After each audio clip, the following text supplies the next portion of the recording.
The wagon wheels ground to a halt on frozen mud, and Evelyn Carter felt the jolt of it in her spine.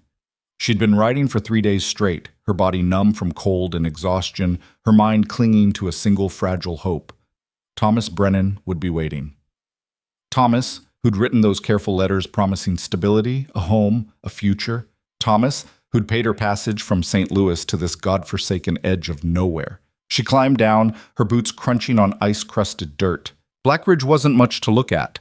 A scattering of wooden buildings huddled together like frightened animals, smoke rising thin and gray from crooked chimneys. The mountains loomed behind everything, massive and indifferent, their peaks lost in low-hanging clouds. The air smelled like wood smoke and livestock, and something else she couldn't name. Desperation, maybe. The driver dropped her single trunk onto the ground without ceremony. "That'll be all, miss." "Wait, can you tell me where I might find Thomas Brennan?" The man's expression shifted, something knowing and uncomfortable passing over his weathered face. "Brennan? Try the saloon, usually is this time of day." He didn't meet her eyes. She paid him the last of her travel money, watched the wagon pull away, and stood alone in the center of what passed for Blackridge's main street. A few people moved past, rough-looking men in heavy coats, women with hard eyes and harder mouths. They looked at her, assessed her, and looked away. She might as well have been invisible. The saloon wasn't hard to find. Nothing in Blackridge was hard to find. The whole town could fit inside 3 city blocks. She pushed through the door into a wall of heat and noise and smoke. Men lined the bar, hunched over drinks, their voices low and rough. A few card games occupied the tables. Nobody looked up when she entered. "Excuse me," she said to the bartender, a thick-necked man with a face like old leather. "I'm looking for Thomas Brennan." The bartender jerked his chin toward the back corner. "That's him." She saw him then, sitting with 3 other men, a half-empty bottle between them. He looked different than she'd imagined, thinner, harder around the edges, with a weak chin and eyes that shifted when they landed on her. Something in her stomach went cold. She walked over, her heart hammering. "Thomas?" He looked up, and she watched something like annoyance flicker across his face before he schooled it into false surprise. "Evelyn? You're early." "Early? You told me to arrive this week." The men at his table exchanged glances. One of them smirked. Thomas stood, but he didn't move toward her. "Right. Yes. I wasn't expecting you today." He glanced at his companions, then back at her. "Listen, can we talk outside?" She followed him out, relief flooding through her despite his obvious discomfort. They could sort this out. It was just a miscommunication. The cold hit her like a fist after the saloon's heat. Thomas walked a few steps away, putting distance between them, and when he turned back, his face was set in hard lines. "Look, Evelyn, I'm going to be straight with you. This isn't going to work." The words didn't make sense at first. "What?" "The marriage. I can't go through with it." She stared at him. "You brought me here. You paid my passage. You wrote me letters for 6 months." "I know what I did." He shoved his hands in his pockets, not quite meeting her eyes. "But things changed. I met someone else, local girl. It's more practical this way." "More practical." She heard her own voice, flat and strange. "You brought me across half the country, and now you're telling me it's not practical?" "I'm sorry. I'll pay you back for your time. Give me a few weeks to get the money together." "A few weeks?" The laugh that came out of her was sharp enough to cut. "Thomas, I have $4 to my name. I have nowhere to go. You promised—" "I didn't promise anything." His voice turned defensive, almost petulant. "I said we'd see how things went. You're the one who assumed." The ground seemed to tilt under her feet. "You paid for my passage. You sent me letters about building a life together." "What exactly was I supposed to assume?" "Look, this isn't my problem." The words came out harsh, final. "You're a grown woman. You'll figure something out." She couldn't breathe, couldn't think. "You can't just leave me here." "I can, and I am." He was already backing away, eager to escape this conversation. "Talk to Mrs. Henderson at the boarding house. Maybe she's got work. I don't know. But you need to understand, we're done. Don't come looking for me again." He turned and walked back into the saloon without looking back. Evelyn stood in the frozen street, watching her future disappear through a grimy door. Around her, Black Ridge continued its business, utterly indifferent to the fact that her entire world had just collapsed. The boarding house sat at the end of the street, a sagging two-story structure that looked like it had given up years ago. Evelyn knocked, waited, knocked again. A gray-haired woman finally opened the door, her expression already shutting down before Evelyn could speak. "Mrs. Henderson? My name is Evelyn Carter. I was told you might have work available." "No work." The woman started to close the door. "Please, I can clean, cook, do laundry, anything you need.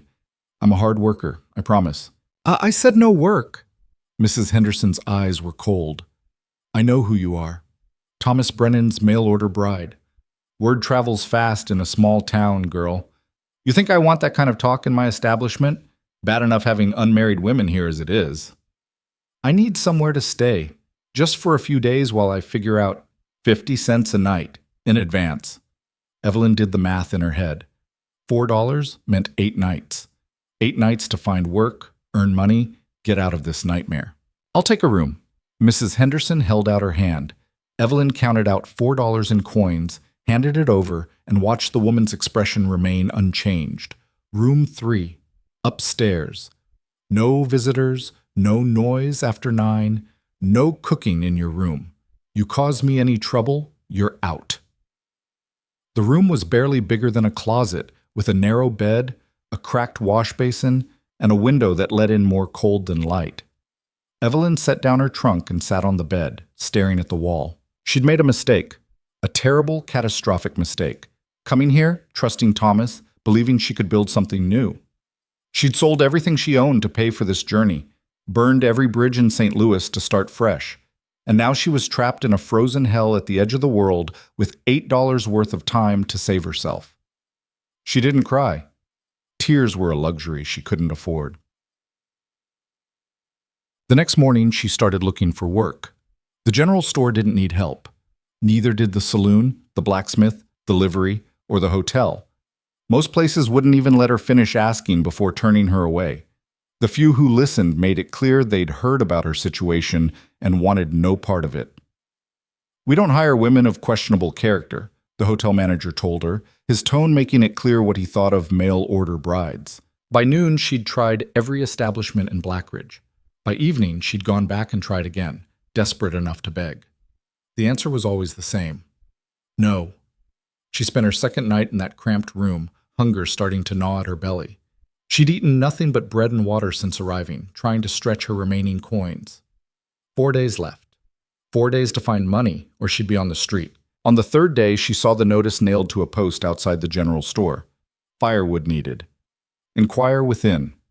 The shopkeeper was a heavy-set man named Garrett with suspicious eyes and a mouth that looked like it had forgotten how to smile. "You can split wood?" "I can learn." He snorted. "It's hard work, too hard for most women." "I'll do it, whatever you're paying. 25 cents per cord. You stack it behind the store, I inspect it, you get paid. 25 cents per cord. She had no idea how long it took to split a cord of wood, but it was work. Actual work. "I'll take it." He led her around back where a massive pile of unsplit logs waited next to a splitting stump and a worn axe. The axe felt impossibly heavy when she picked it up. Garrett watched her with barely concealed amusement. "You ever swung an axe before?" "No." "Then you're about to learn real quick that some work ain't meant for everyone." He walked away, leaving her alone with the logs and the axe and no idea what she was doing. She learned fast. Learned that splitting wood was less about strength than technique, finding the grain, hitting the right spot, using the weight of the axe head instead of muscling it through. She learned that her hands would blister within the first hour, that those blisters would pop and bleed, and that the blood would freeze to the axe handle. She learned that her shoulders would scream, her back would lock up, and every breath in the cold air would feel like swallowing broken glass. She learned that she could do it anyway. By the time the sun set, she'd split maybe a quarter of a cord. Her hands were raw meat. Her arms shook so badly she could barely lift them, but she'd made progress. Garrett came out to inspect her work. "Huh, maybe you got more grit than I thought. Come back tomorrow, finish the cord. You'll get your quarter. 25 cents for 2 days of brutal labor, less than what Mrs. Henderson charged for a single night. Evelyn nodded. I'll be here. She fell into a grim rhythm. Wake before dawn, split wood until her body gave out, drag herself back to the boarding house, collapse into bed. The other residents avoided her. Mrs. Henderson watched her with open disdain. The town had already decided what she was, a woman foolish enough to travel across the country for a man who didn't want her. A burden, a problem. Word spread that she was working, that she was desperate. It started with looks. Men watching her as she walked to and from the store, their eyes calculating, predatory. Then came the comments, low enough that she could pretend not to hear them, but loud enough that she knew she was meant to. Heard she's working for pennies now. Bet she'd work for less if a man asked right. All alone out here, no one looking after her. She kept her head down, kept moving, kept working. What else could she do? On her 6th night, her money ran out. Mrs. Henderson was waiting when she came back from the general store, arms crossed, face hard. Your week's up. I know, I can pay you tomorrow. I finish the cord tomorrow. I'll have the money. I want payment now. I don't have it now. I'll have it tomorrow, I promise. Then you'll sleep somewhere else tonight. Mrs. Henderson's voice was flat, final. I'm not running a charity. You got an hour to clear out your things. Please, one more night. It's below freezing. Should have thought of that before you came here chasing after a man who didn't want you. Get your things and get out. Evelyn climbed the stairs one last time, packed her trunk, and carried it down to the street. Mrs. Henderson locked the door behind her without another word. The temperature was already dropping. Evelyn could see her breath in thick clouds. She looked up and down the street, searching for options. The saloon would be warm, but women who went into saloons alone at night were looking for a particular kind of work. The hotel cost more than she'd make in a week. The church was locked. She ended up behind the general store, her trunk serving as a windbreak, her coat pulled tight around her. The wood she'd spent 2 days splitting sat in neat stacks beside her, mocking her efforts. All that work, and she still had nowhere to sleep. She didn't sleep, couldn't. The cold was too deep, too vicious. She paced, trying to keep her blood moving, trying to keep frostbite from claiming her fingers and toes. Every hour felt like 10. Every minute was a battle against the urge to simply lie down and let the cold win. Dawn came eventually. It always did. Evelyn's hands were numb, her face frozen, but she was alive. Garrett found her when he opened the store. For a moment, something that might have been pity crossed his face. Then it was gone. You finished that cord today? Yes, sir. Then get to it. She picked up the axe. Her hands were so cold she could barely feel the handle. It didn't matter. She swung it anyway. But 3 more days of work earned her 75 cents. Enough to eat for a few days, not enough for shelter. She spent the nights where she could, behind buildings, in alleyways, once in the livery stable, until someone chased her out. The cold was constant, relentless, working its way into her bones. The men got bolder. 2 of them cornered her one evening as she was leaving the general store, blocking her path. One was tall and thin, with a face like a rat. The other was shorter, broader, with hands that looked like they could crush stone. You're that girl, the tall one said. Brennan's reject. She tried to step around them. They moved with her, keeping her boxed in. We heard you're struggling, the broad one said. Looking for work. I have work. Splitting wood? The tall one laughed. That's no kind of work for a woman. We could offer you something better, easier. She knew what they were offering, knew what they wanted. No, thank you. Don't be hasty now. The broad one moved closer, too close. She could smell whiskey on his breath. You're sleeping rough, ain't you? We could help with that. Get you somewhere warm. All you gotta do is be friendly. I said no. She tried to push past them. The tall one grabbed her arm, his fingers digging in hard enough to bruise. You think you're too good for us? You ain't nothing but Thomas Brennan's leftovers. Nobody wants you. Nobody cares what happens to you. You'd be smart to take what help you can get. Let go of me. Or what? His grip tightened. You gonna scream? Who's gonna come running? Who's gonna care? A voice cut through the darkness, low and rough as gravel. I'd care. The men turned. Evelyn turned. A man stood in the shadows at the edge of the alley, tall and broad-shouldered, dressed in heavy work clothes. His face was weathered, scarred, half hidden by a thick beard. His eyes were dark and cold and absolutely steady. "This ain't your business, Hale," the tall man said, but his voice had gone uncertain. "You're making it my business." The man, Hale, took a step forward. "Let her go." "We're just talking. Let her go." The tall man released Evelyn's arm. Both men backed away, their earlier bravado evaporating like spit on a hot stove. They muttered something about not causing trouble and disappeared down the street. Evelyn stood there shaking, her arm throbbing where the man had grabbed her. Hale looked at her for a long moment, his expression unreadable. "You're the one working at Garrett's store." It wasn't a question, but she answered anyway. "Yes." "Sleeping rough?" She didn't want to answer that, didn't want to admit how far she'd fallen, but lying seemed pointless. "Yes." He was silent for a while, studying her. When he spoke again, his voice was careful, measured. "I got a cabin up in the mountains. 2 days' ride. Need someone to help with the work. Cooking, cleaning, preserving food for winter. It's hard living, isolated, cold. But it's honest work and you'd have a roof over your head." She stared at him, trying to read the trap in his offer. Men didn't help women out of kindness. Not in her experience. "What's the catch?" "No catch. I need help. You need work. That's all." "Why me?" "Because you're the only person in this town desperate enough to say yes." He said it without cruelty, just stating a fact. "And because you've been splitting wood with bleeding hands for a week. That tells me you know how to work." Evelyn's mind raced. Going with a stranger into the mountains sounded like a good way to end up dead. But staying in Blackridge was a slower death, and she'd already had a taste of what the men here would eventually do to her. "How do I know you're not worse than them?" she asked, nodding toward where the 2 men had disappeared. "You don't." He pulled a folded paper from his pocket, handed it to her. "That's a contract, basic terms. Work agreement. You do your job, I pay you fair wages, you get a place to stay. You want to leave, you can leave. No obligations beyond that." She unfolded the paper, though she could barely read it in the dim light. It looked official enough. Signatures at the bottom.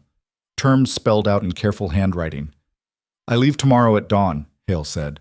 "You want the work? Be at the north end of town where the trail starts. You don't show. I'll know you made your choice." He walked away before she could respond, his footsteps crunching on frozen ground. Evelyn stood alone in the alley, holding a piece of paper that might be her salvation or her death sentence. Behind her, Blackridge slept on, indifferent to her fate. Ahead, in the darkness where the mountains waited, lay a future she couldn't predict. She thought about the tall man's hands on her arm, about Mrs. Henderson's locked door, about Thomas Brennan's casual cruelty, about every person in this town who'd looked at her and seen nothing worth saving. Then she thought about bleeding hands and split wood and choosing to swing the axe one more time even when her body screamed to stop. She folded the contract and put it in her pocket. Tartab. Dawn broke gray and bitter cold. Evelyn stood at the north end of Blackridge, her trunk at her feet, watching the trail that led into the mountains. She'd slept in the alley behind the general store one last time, her body curled around itself for warmth that never came. She wasn't sure Hale would show, wasn't sure she wanted him to. This was madness, going with a stranger into the wilderness, trusting a man she didn't know, gambling everything on a handwritten contract. Every logical part of her brain screamed that this was how women disappeared, how bodies ended up frozen in ditches. But logic didn't have an answer for what happened when she stayed. The men who'd cornered her wouldn't stop. They'd come back, and next time there wouldn't be anyone to interrupt. She'd starve, or freeze, or worse. Blackridge had made its judgment clear. She was disposable. The sound of hooves on frozen ground pulled her from her thoughts. Hale appeared on a large bay horse, leading a smaller mare behind him. He pulled up, looked down at her, and nodded once. "You came." "I did." He dismounted, lifted her trunk like it weighed nothing, and secured it to the pack horse. Then he gestured to the mare. "You ride?" "A little." "That'll have to do. It's a hard 2 days. Storm's coming in tonight or tomorrow. We need to move fast." He helped her up into the saddle. His hands were steady, impersonal. Once she was settled, he mounted his own horse and looked at her one more time. Last chance. You change your mind. Say so now. Evelyn looked back at Blackridge. From here, it looked even smaller, even more pathetic. A collection of buildings huddled against the cold, full of people who'd rather watch her die than offer a scrap of help. I haven't changed my mind. Hale nodded. Then let's go. They rode north, away from Blackridge, toward the mountains that rose like walls against the sky. Within an hour, the town had disappeared behind them. Within 2 hours, the landscape had changed completely. Dense forest replacing open ground, the trail narrowing to barely more than a game path. They rode in silence. Hale didn't seem inclined toward conversation, and Evelyn was too focused on staying in the saddle. The mare was gentle enough, but she could feel her muscles protesting, her body too exhausted from weeks of poor sleep and brutal work to handle the unfamiliar motion. Around midday, Hale called a brief halt. They ate in silence, hard bread and dried meat that Evelyn had to force down despite her hunger. He let the horses rest for 20 minutes, then they were moving again. The temperature dropped as they climbed. The wind picked up, cutting through Evelyn's coat like it wasn't there. She watched Hale's back, this stranger she'd trusted with her life, and wondered if she'd made the biggest mistake of all. By late afternoon, the sky had turned the color of old bruises. The wind carried the taste of snow. "Storm's coming sooner than I thought," Hale said, the first words he'd spoken in hours. "We'll push through the night. Can you manage that?" "Yes." "Don't lie. If you can't keep up, I need to know now." She met his eyes. They were hard but not unkind. "I can keep up." The snow started an hour later. Light at first, just flakes drifting through the trees. Then heavier. Then a wall of white that swallowed the world. Hale didn't slow down. If anything, he pushed faster, urging the horses forward even as visibility dropped to almost nothing. Evelyn clung to the saddle, her face numb, her hands frozen inside her gloves. She couldn't feel her feet, could barely see Hale through the whiteout. Time lost meaning. They might have been riding for hours or days. The world was nothing but cold and white and the steady movement of the horse beneath her. When Hale finally stopped, she almost didn't notice. She looked up, snow crusting her eyelashes, and saw the dark shape of a cabin emerging from the storm. "We're here." He helped her down. She could barely stand, her legs refusing to work properly. He caught her when she stumbled, his grip strong and steady. "Get inside. I'll handle the horses." The cabin was a single room, larger than her room at the boarding house, but not by much. A fireplace dominated one wall, cold and dark. A bed in one corner, a table and chairs, shelves lined with supplies. Everything neat and spare and functional.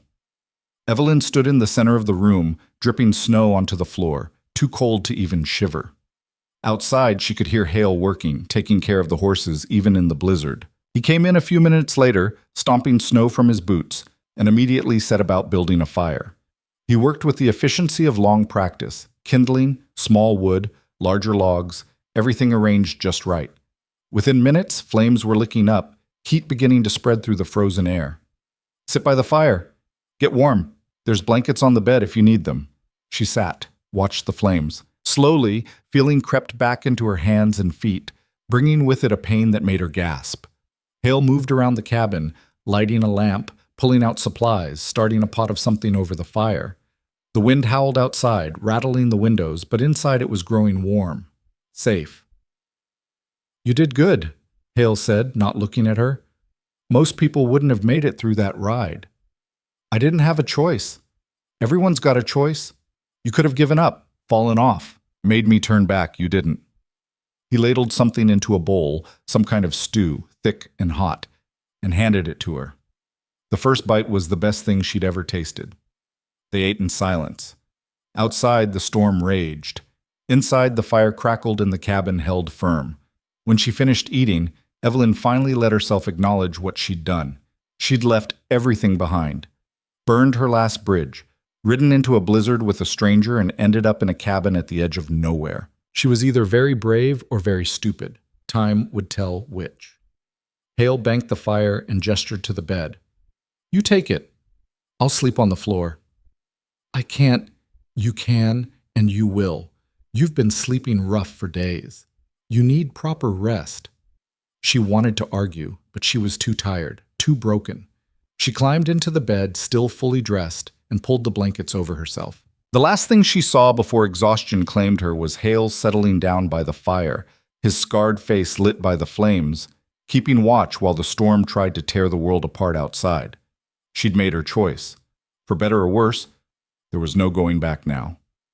Evelyn woke to the smell of coffee and the crackling of fresh wood on the fire. For a disorienting moment, she forgot where she was. Then memory crashed back. The cabin, the mountains, Rowan Hale. She sat up, every muscle in her body screaming protest. Her legs felt like they'd been beaten with hammers. Her hands throbbed where the blisters had frozen and thawed during the ride. Hale stood by the fireplace, pouring coffee into 2 tin cups. He glanced at her, his expression neutral. Storm passed. We got lucky. She pushed herself out of bed, fighting not to wince. The cabin looked different in daylight, smaller somehow, the walls closer together. Through the single window, she could see endless white. Snow had buried everything at least 3 feet deep. How long did it snow? All night, into the morning. He handed her a cup of coffee. Drink that. Then we'll talk about the work. The coffee was bitter and strong and exactly what she needed. She wrapped her hands around the cup, letting the warmth seep into her frozen fingers. Hale settled into one of the chairs, watching her with those steady dark eyes. The contract I gave you. You read it? Not carefully. Read it now. She pulled the paper from her coat pocket, unfolded it, and forced herself to focus on the words. The terms were straightforward. She'd handle the cooking, cleaning, food preservation, and general upkeep of the cabin. He'd pay her $5 a month plus room and board. Either party could terminate the arrangement with 2 weeks' notice. $5 a month, she said. That's not much. It's fair for the work, and you're getting shelter, food, heat. That's worth more than cash up here. He wasn't wrong. $5 a month was more than she'd made splitting wood, and infinitely better than freezing to death in Blackridge's alleys. What happens when winter's over? We renegotiate, or you leave. Your choice. She studied him, trying to read past the scars and the hard face. Why do you live up here alone? That's my business. If I'm going to work for you, I should know. No, his voice was flat. You should know how to do your job. The rest doesn't matter. Fair enough.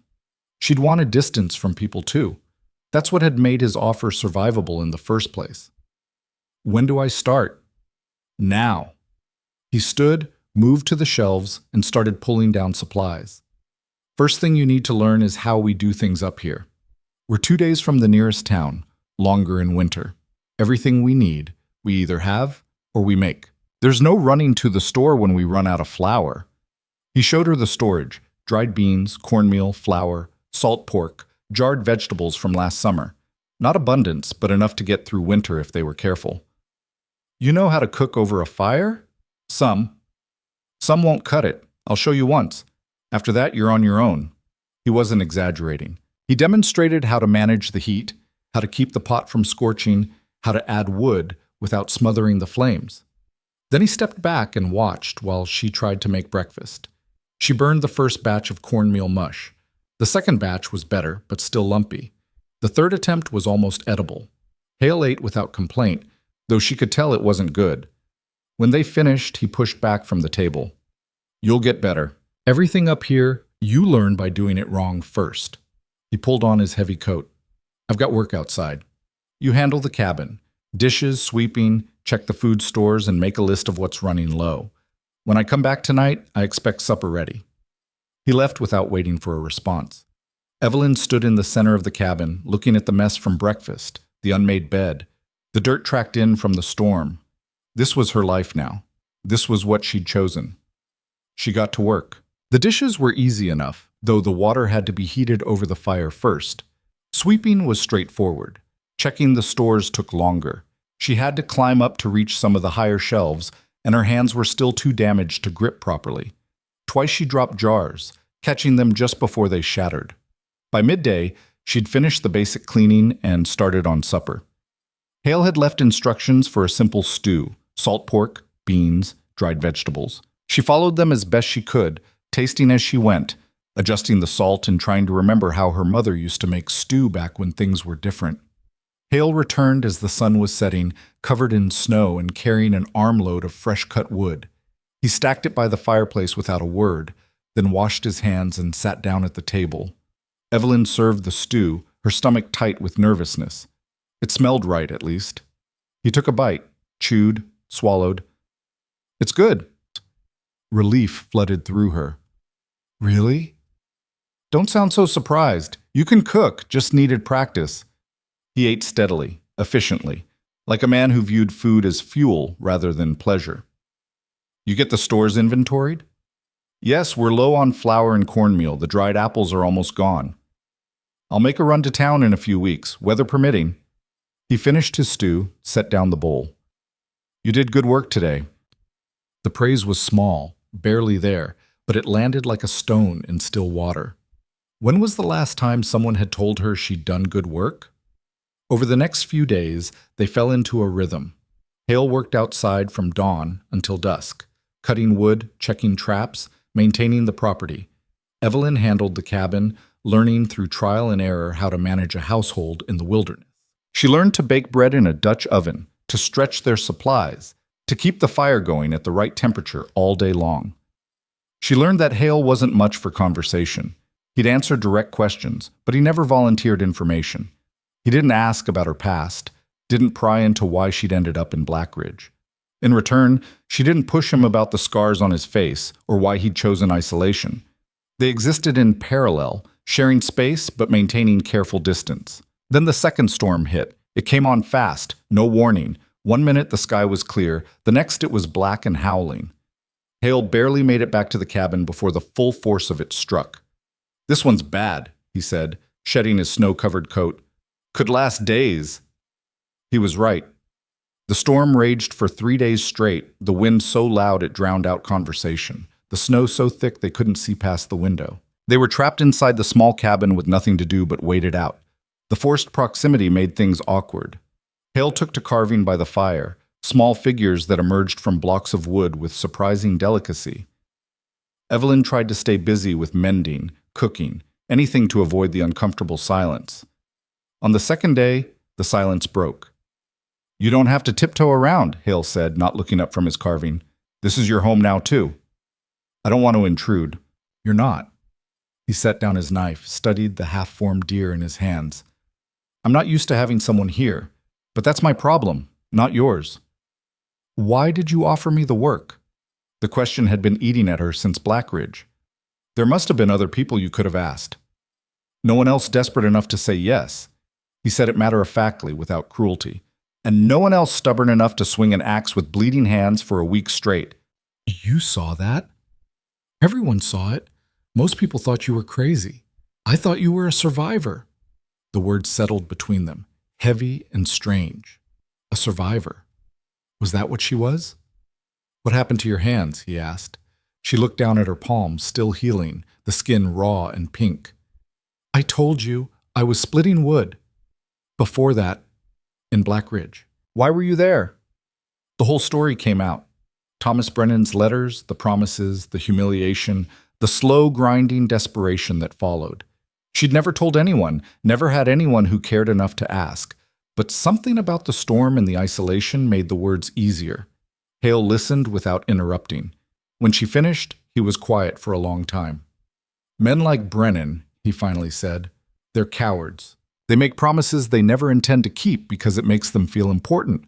And when things get hard, they run." "You sound like you've met men like him before." "I've met all kinds." He picked up his carving again. "Up here, you find out quick what people are really made of.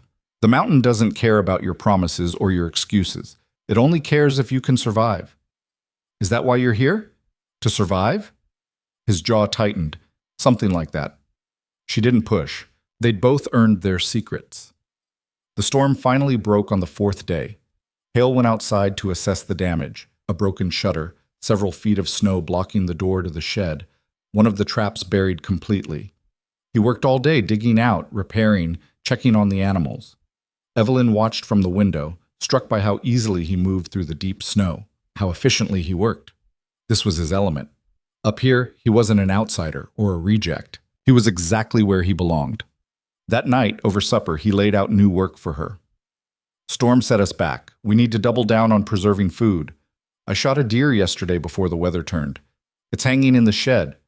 Tomorrow we'll butcher it, smoke some, salt some, can what we can. I've never butchered a deer. You'll learn. Butchering turned out to be exactly as difficult and unpleasant as she'd feared. Hale showed her how to make the cuts, how to separate meat from bone, how to work quickly before the cold made everything too stiff to handle. Her hands, still healing, split open again, blood mixed with deer blood on the cutting board. You need to stop, Hale said, noticing her hands. I can keep going. Stop. You damage your hands worse, you'll be useless for weeks. The words stung, even though he was right. She stepped back, frustrated, while he finished the work with practiced ease. That evening, he made her sit by the fire while he cleaned and bandaged her hands properly. His touch was surprisingly gentle for such a rough man. You push too hard, he said, wrapping the cloth around her palm. There's a difference between tough and stupid. I need to prove I can do this. You've already proved it. You made it through the storm, learned to cook, kept the cabin running. You don't have anything left to prove. Then why do I feel like I'm always one mistake away from being thrown out? He finished bandaging her other hand, his expression thoughtful. Because that's what Blackridge taught you, that you're disposable, that one wrong move and you're done. He met her eyes.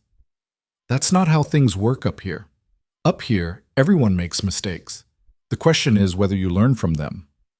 What if I can't? What if I'm not cut out for this? Then you're not.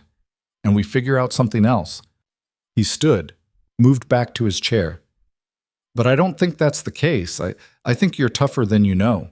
The words settled into her chest, warm and strange. She'd spent so long being told she wasn't enough, not pretty enough, not useful enough, not worth keeping. Hearing the opposite felt like stepping into sunlight after months in shadow. The weeks blurred together after that.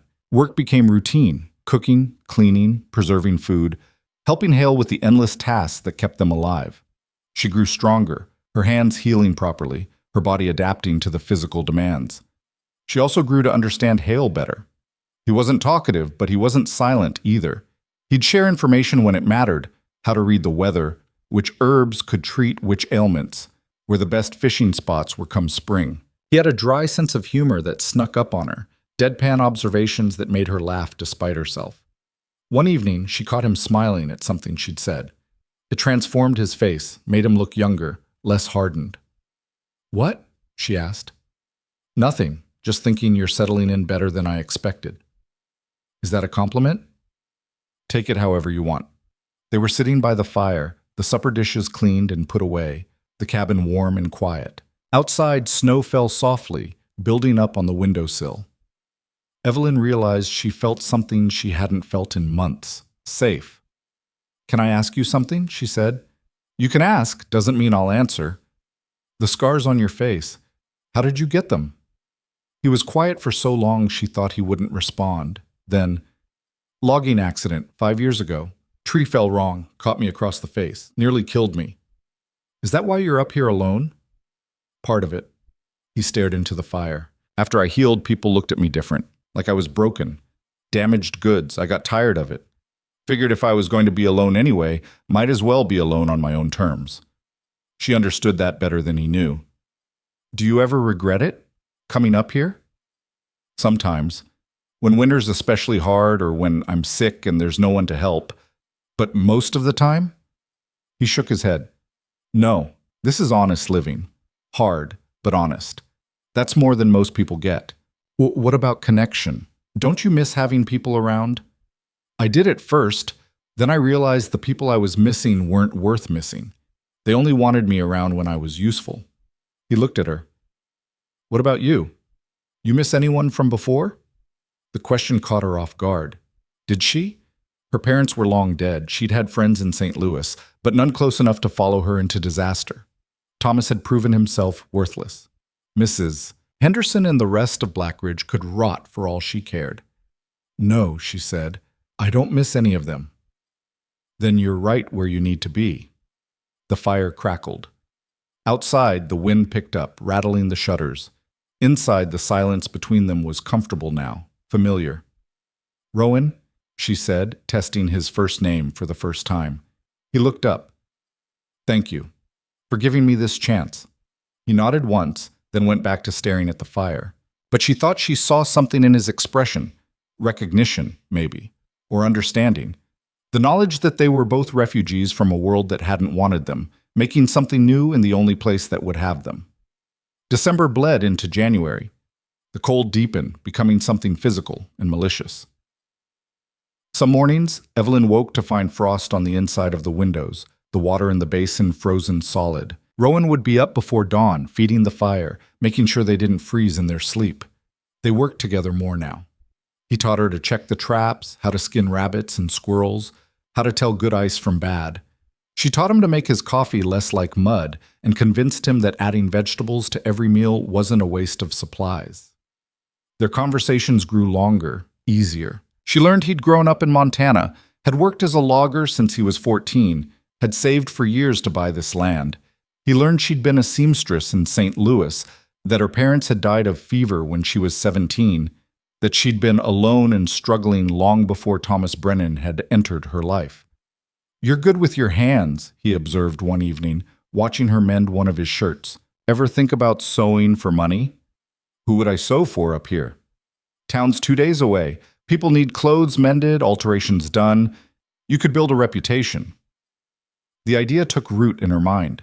A way to earn money beyond their arrangement, a path to something more permanent. "I'd need supplies, fabric, thread, needles. Make a list. When I go to town next, I'll get what you need." That night, she lay in bed thinking about possibilities. For the first time since leaving St. Louis, she could see a future beyond simple survival.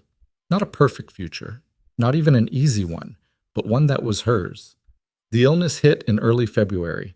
Rowan came back from checking traps, looking gray and unsteady. By evening, he was burning with fever, shaking so hard his teeth rattled. "It's nothing," he insisted, even as he could barely stand. "Just a cold." "Get in bed." "I've got work." "Get in bed." He was too weak to argue. She helped him to the bed, pulled every blanket in the cabin over him, and built up the fire until the cabin was sweltering. His fever climbed through the night, his skin hot enough to burn her hand. She'd never felt so helpless. Up here, there was no doctor to call, no medicine to buy. Just her, the fever, and a rapidly dwindling hope that he'd survive. She did what she could. Cool cloths on his forehead, forcing water between his cracked lips, keeping the fire going so he wouldn't freeze when the fever broke. He slipped in and out of consciousness, sometimes lucid, sometimes rambling about trees and falling and not being able to breathe. On the second night, his breathing turned shallow and fast. Evelyn sat by the bed, watching his chest rise and fall, terror clawing at her throat. If he died, she'd be alone up here. 2 days from town in the middle of winter with limited supplies and no idea how to survive on her own. But beyond the practical fear was something deeper.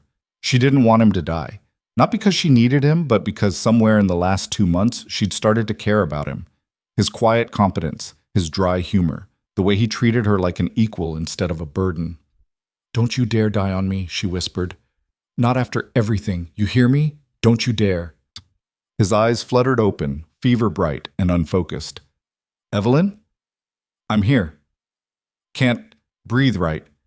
I know, just hold on. The fever will break. If it doesn't, it will. If it doesn't," he continued, stubborn even while dying, "there's money in the tin on the top shelf. Take it. Take whatever you need. Get back to town." "Stop talking like that. Someone needs to know, just in case." "There's no just in case. You're going to be fine." He smiled, a ghost of his usual expression. Stubborn. "I learned from the best." He drifted off again. Evelyn kept watch, feeding the fire, changing the cloths, praying to anything that would listen that he'd make it through. The fever broke just before dawn on the third day. 1 minute he was burning, the next his skin was drenched in sweat and his temperature was dropping. He fell into a real sleep, his breathing evening out, his color slowly returning. Evelyn slumped in her chair, exhausted beyond measure. She'd barely slept in 3 days, running on nothing but fear and determination. Now, watching him sleep peacefully, she finally let herself cry. Relief, terror, exhaustion, All of it poured out in silent tears that she wiped away before he could wake and see. He slept through the day and into the next night. When he finally woke, weak but lucid, she was ready with broth and water. "You look terrible," he said, his voice rough. "You nearly died." "But I didn't, because I wouldn't let you." He managed a real smile. "Stubborn." "You already said that." "Worth repeating." She helped him sit up, fed him the broth spoonful by spoonful until he waved her off. He was weak as a kitten, could barely hold the cup himself, but he was alive. "You could have left," he said after a while. "Taken the money and headed for town. No one would have blamed you." "Is that what you think of me? That I'd abandon you?" "I think you're smart enough to save yourself." "Saving myself and abandoning you aren't the same thing." She set down the empty bowl.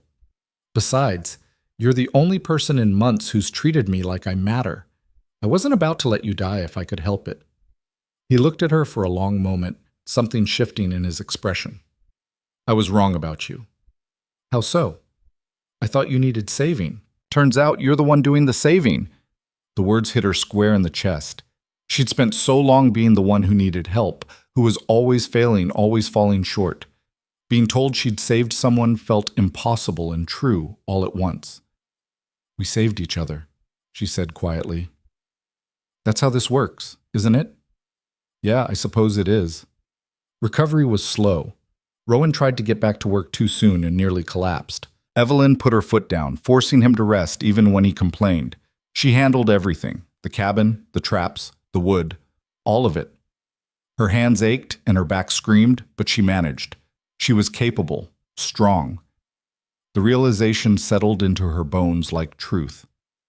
A week after the fever broke, Rowan was finally strong enough to sit by the fire for more than a few minutes. They ate supper together, the cabin warm and quiet, snow falling softly outside. "I've been thinking," he said, "about after winter." Her stomach tightened. "What about it?" "The contract said you could leave when you wanted. I'd understand if you wanted to go back to town, find something easier." "Is that what you want?" "No." He said it quickly, definitively. "But I want you to know you have the choice. You're not trapped here." She thought about Blackridge, about the town that had treated her like garbage, about Thomas Brennan's casual cruelty and Mrs. Henderson's locked door. Then she thought about this cabin, this mountain, this scarred man who'd given her a chance when no one else would. "I don't want to leave," she said, "unless you want me to." "I don't." The relief in his voice matched her own. They sat in comfortable silence, the fire crackling between them, the future stretching out uncertain but no longer terrifying. Outside, winter raged on. Inside, something new was taking root. Not romance, not yet, but something deeper. Partnership. Trust. The knowledge that they'd both found something worth fighting for. Spring came slowly to the mountain, fighting winter for every inch of ground. The snow began to melt in patches, revealing brown earth and dead grass underneath. Streams that had been frozen solid began to run again, their water cold and clear. The air lost some of its brutal edge, though frost still painted the windows most mornings. Rowan's strength returned gradually. He pushed himself too hard at first, trying to make up for the weeks he'd lost to illness, until Evelyn threatened to tie him to the bed if he didn't slow down. They compromised. He'd work half days while she handled the rest. It wasn't perfect, but it kept him upright. The cabin had changed during those long winter months. What had started as a workplace had become something else. Home, maybe. Evelyn had added small touches without really thinking about it. Wildflowers in a jar when she could find them, curtains made from an old sheet to soften the stark windows. Her sewing supplies organized neatly in the corner. Rowan had built her a proper workbench for her mending, sturdy and level, without her asking. They'd developed patterns, small rituals that marked the rhythm of their days. Coffee at dawn while they planned the day's work. Supper together every evening, no matter how tired they were. An hour by the fire before bed, sometimes talking, sometimes sitting in comfortable silence. But something had shifted after Rowan's illness. Some invisible line crossed. The way he looked at her had changed, his eyes lingering a fraction longer than necessary. The way her heart jumped when he came through the door at the end of the day. Neither of them mentioned it. Neither of them knew what to do with it. One morning in early March, Rowan announced he was making the trip to town. We're low on supplies, flour, salt, coffee. And you need those sewing materials if you're going to start taking orders. Evelyn's stomach twisted. She hadn't been off the mountain since that brutal ride through the blizzard. The thought of Rowan going without her felt wrong somehow, but the thought of going back to Blackridge made her skin crawl. How long will you be gone? 3, maybe 4 days. Depends on the roads. He must have seen something in her face because he added, "You'll be fine here alone. You know how to handle everything." "I know, it's just—" "What?" She couldn't explain it. The fear that he'd leave and not come back, that she'd wake up one morning and find herself abandoned again. Irrational, but real. "Nothing. Be careful on the roads."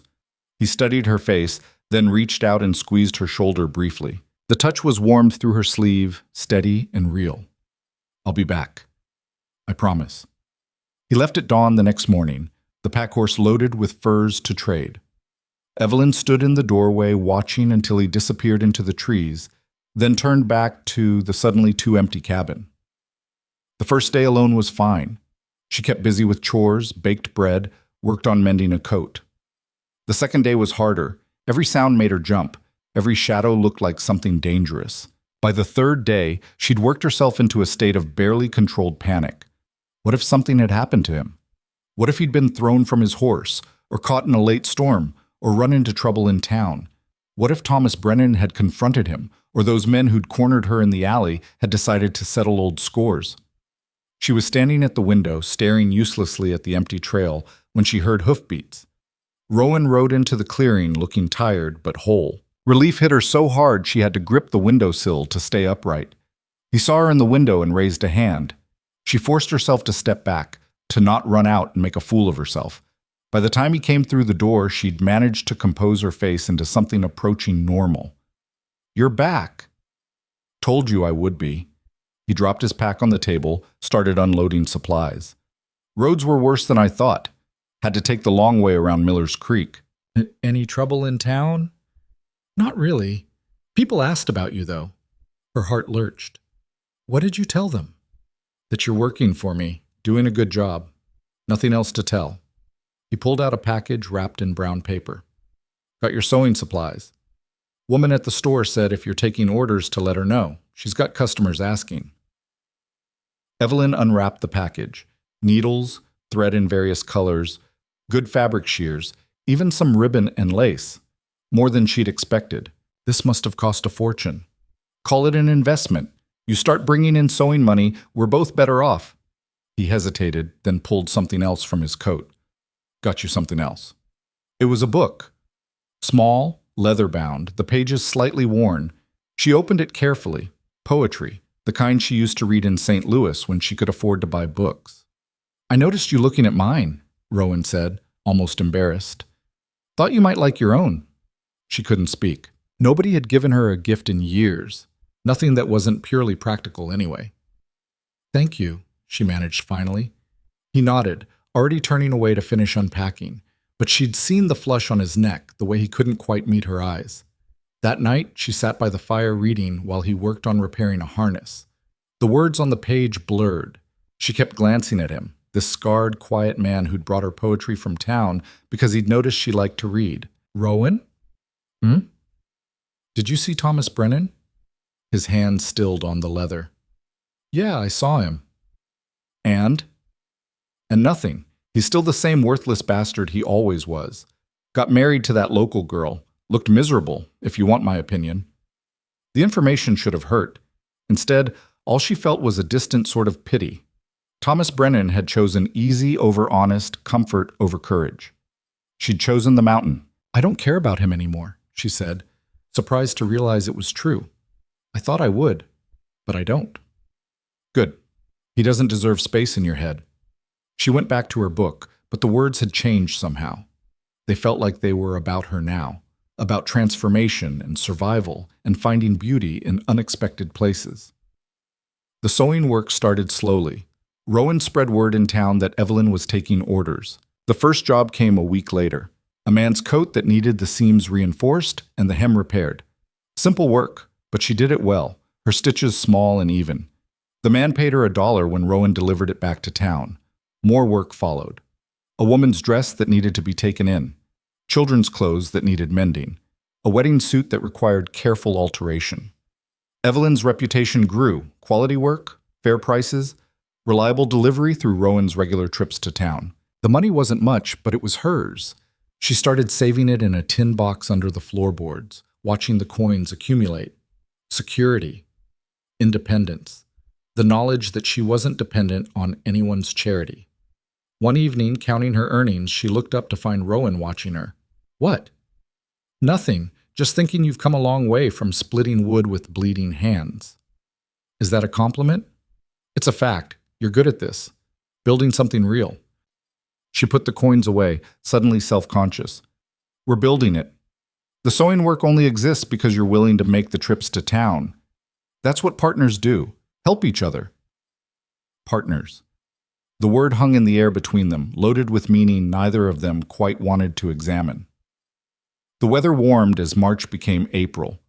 The mountain transformed, going from dead and frozen to painfully alive. Wildflowers pushed through the remaining snow. Birds returned, filling the air with sound. The streams ran high and fast with snowmelt. Rowan showed Evelyn how to fish, the two of them standing in the cold water with their pants rolled up, trying to catch trout with their hands. She was terrible at it at first, her movements too fast and clumsy. He stood behind her, guiding her hands, showing her how to move slowly to let the fish come to her. His chest pressed against her back, his arms around hers, and suddenly she couldn't breathe right. When she finally caught a fish, she was more aware of his proximity than her success. See? You can do anything once you learn how, he said, his voice low near her ear. She turned to respond and found his face inches from hers. For a moment, neither of them moved. Then a fish jumped nearby and the spell broke. They walked back to the cabin in silence, the caught fish in a basket between them, the air heavy with things unsaid.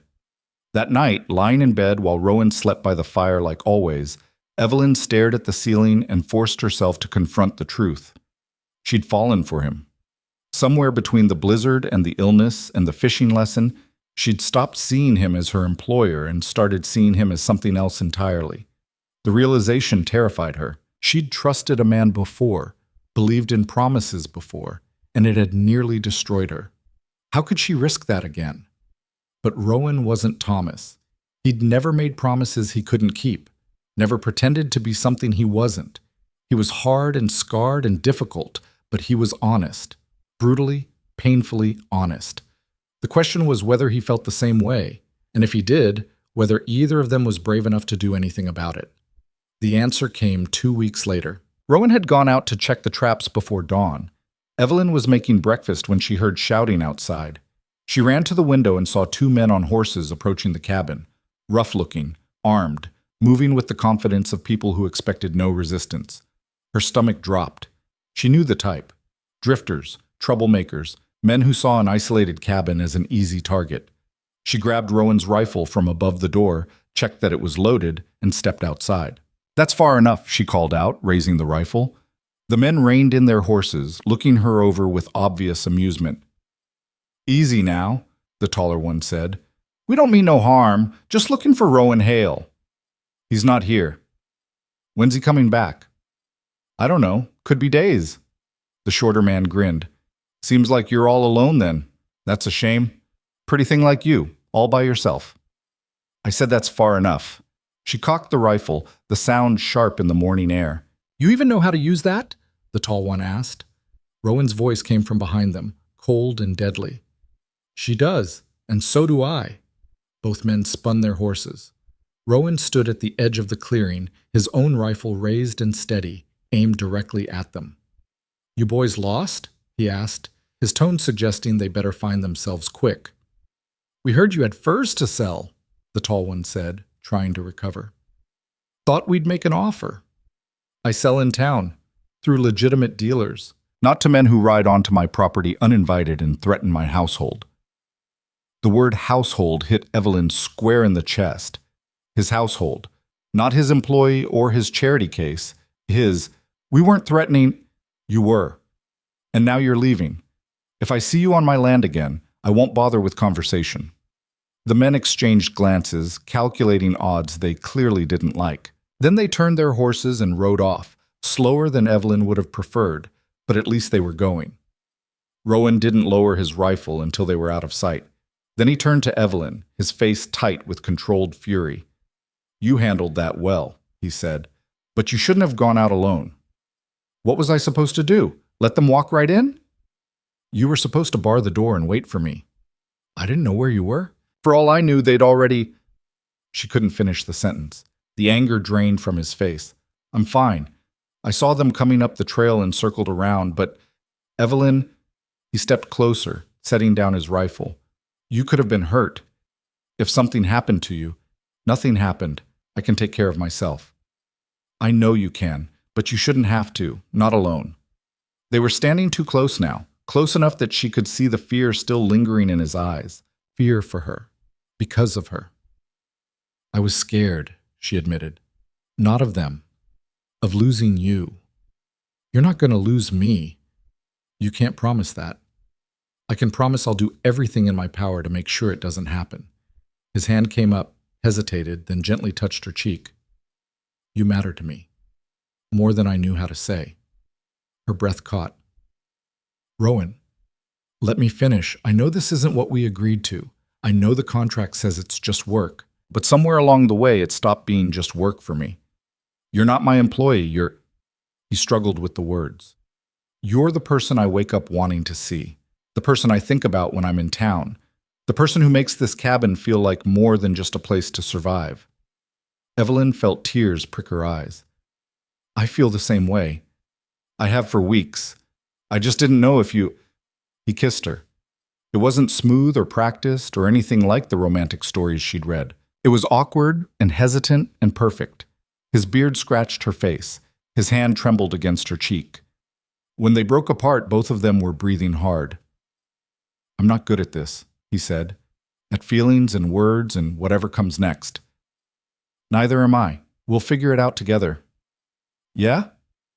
"Yeah." He kissed her again, and this time it was easier, more certain. When they finally pulled apart, the sun had risen fully, painting the clearing in gold light. "Those men might come back," Rowan said, practical even in the aftermath of revelation. "Let them. We'll handle it." "We will." He picked up both rifles, handed her one. "Come on, let's get inside. We need to talk about what happens next." What happened next was messy and complicated and nothing like the clean romance Evelyn had once imagined. They were both too damaged, too cautious, too scarred by past betrayals to simply fall into easy happiness. Rowan still slept by the fire for weeks, both of them too nervous to change the arrangement, even though everything else had changed. They'd reach for each other, then pull back, uncertain of boundaries or expectations. The first real fight came a month later. Evelyn had taken on too much sewing work, staying up late to finish orders, exhausting herself. Rowan told her to slow down. She told him to mind his own business. He said her health was his business. She said she didn't need him managing her life. It escalated, both of them saying things they didn't mean, until Evelyn threw a spool of thread at him and Rowan stormed out of the cabin. She sat alone, furious and miserable, convinced she'd ruined everything. An hour later, he came back. "I shouldn't have pushed," he said stiffly. "You're capable of making your own decisions." "I shouldn't have thrown things at you. That was childish."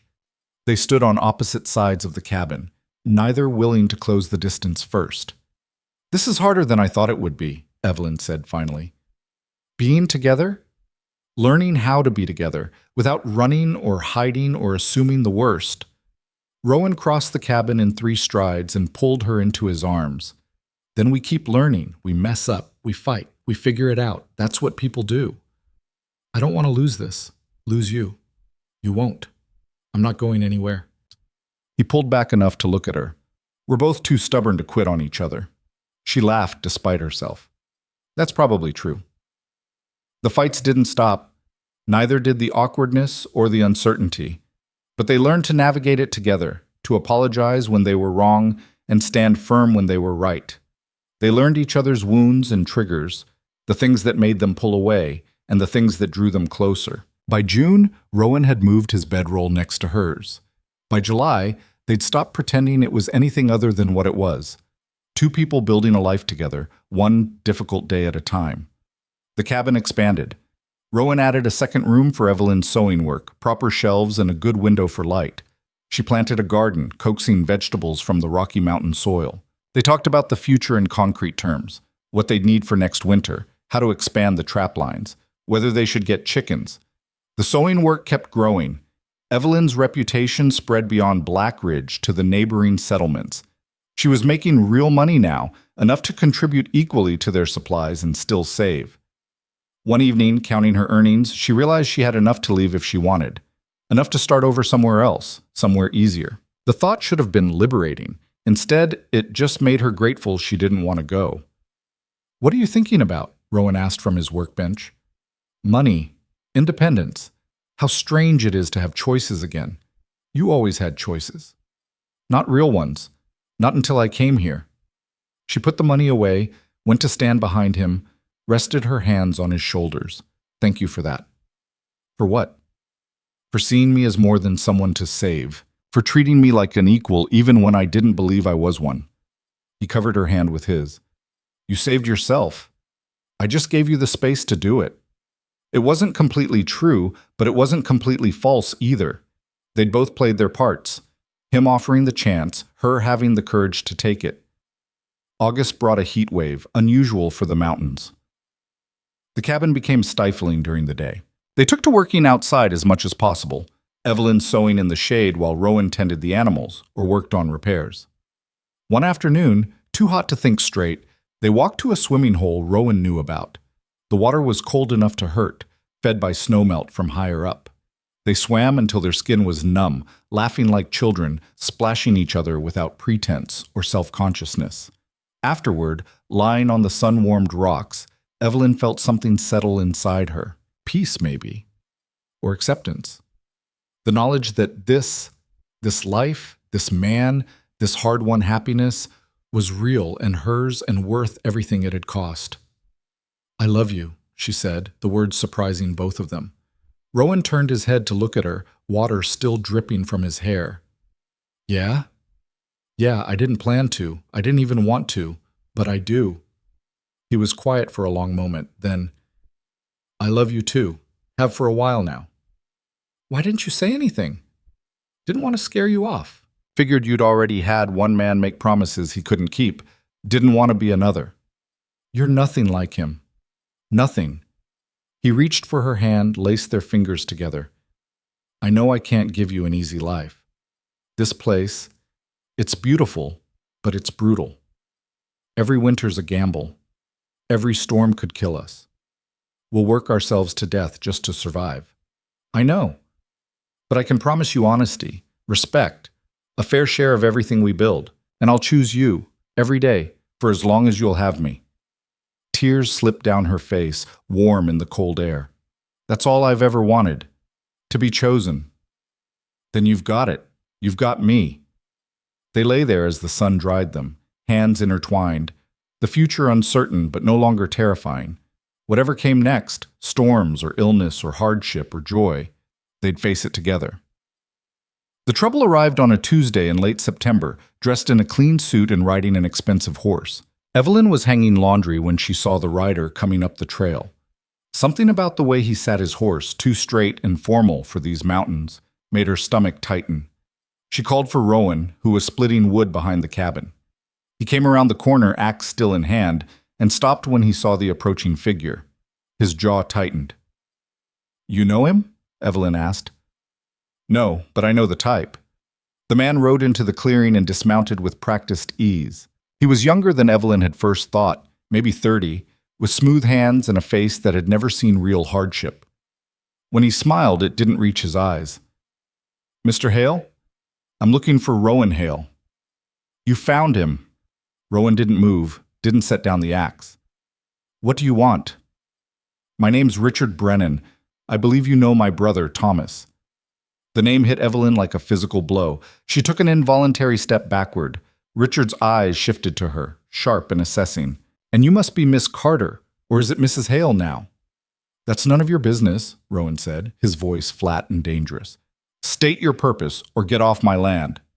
"Of course. Forgive my rudeness." And Richard pulled a folded document from his coat. "I'm here on behalf of my brother. There's been a legal matter that requires Miss Carter's attention. What legal matter? Evelyn found her voice, though it came out thin. The marriage contract between you and my brother. It was never formally dissolved. According to territorial law, that makes you legally bound to him. He's prepared to enforce that contract. The world seemed to tilt. That's insane. He abandoned me. He told me to leave. Unfortunately, Miss Carter, verbal statements don't supersede written agreements. The contract stipulated that you would arrive in Blackridge for the purpose of marriage. You arrived. The marriage never took place, but the contract remains valid unless both parties agree to dissolve it in writing. This is garbage, Rowan said. Legal extortion. Perhaps, but it's also the law. Richard's smile was all teeth. My brother is willing to be reasonable. Miss Carter can return to Blackridge, they can have a quiet ceremony, and this whole unpleasant situation can be resolved. Otherwise, he's prepared to file charges against Mr. Hale for harboring another man's intended bride. That's a serious crime in the territory. Could mean prison time. Evelyn felt the blood drain from her face. You can't be serious. Deadly serious, I'm afraid. My brother's new wife is quite insistent that this matter be handled properly.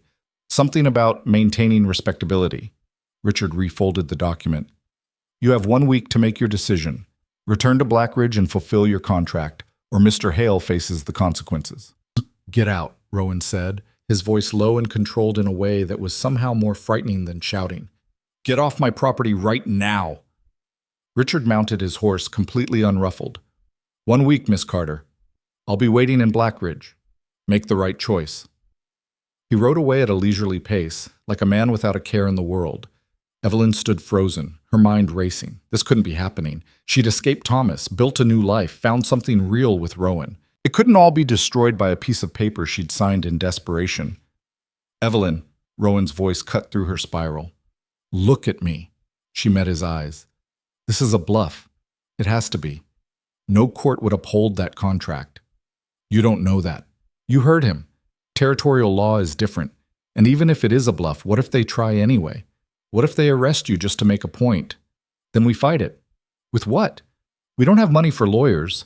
We don't have connections or influence. We're two people alone on a mountain against men who have the law on their side. Her voice was rising, panic clawing at her throat. I can't let you go to prison because of me. Stop. He grabbed her shoulders, firm but gentle.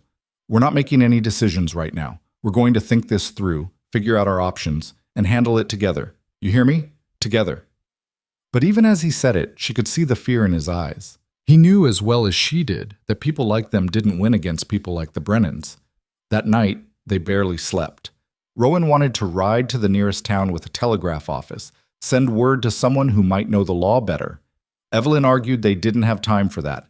Round and round they went, each option worse than the last. By morning, Evelyn had made her decision. She waited until Rowan went out to check the traps. Then she packed a small bag, wrote a brief note, and saddled the mare. Her hands shook so badly she could barely buckle the straps. She was leading the horse out of the shed when Rowan appeared, blocking her path. Where are you going? To Blackridge, to end this. Like hell you are. It's the only way. If I go back, marry him, they'll leave you alone. You think I'm going to let you sacrifice yourself for me? His voice was rough with anger and hurt. After everything we've been through?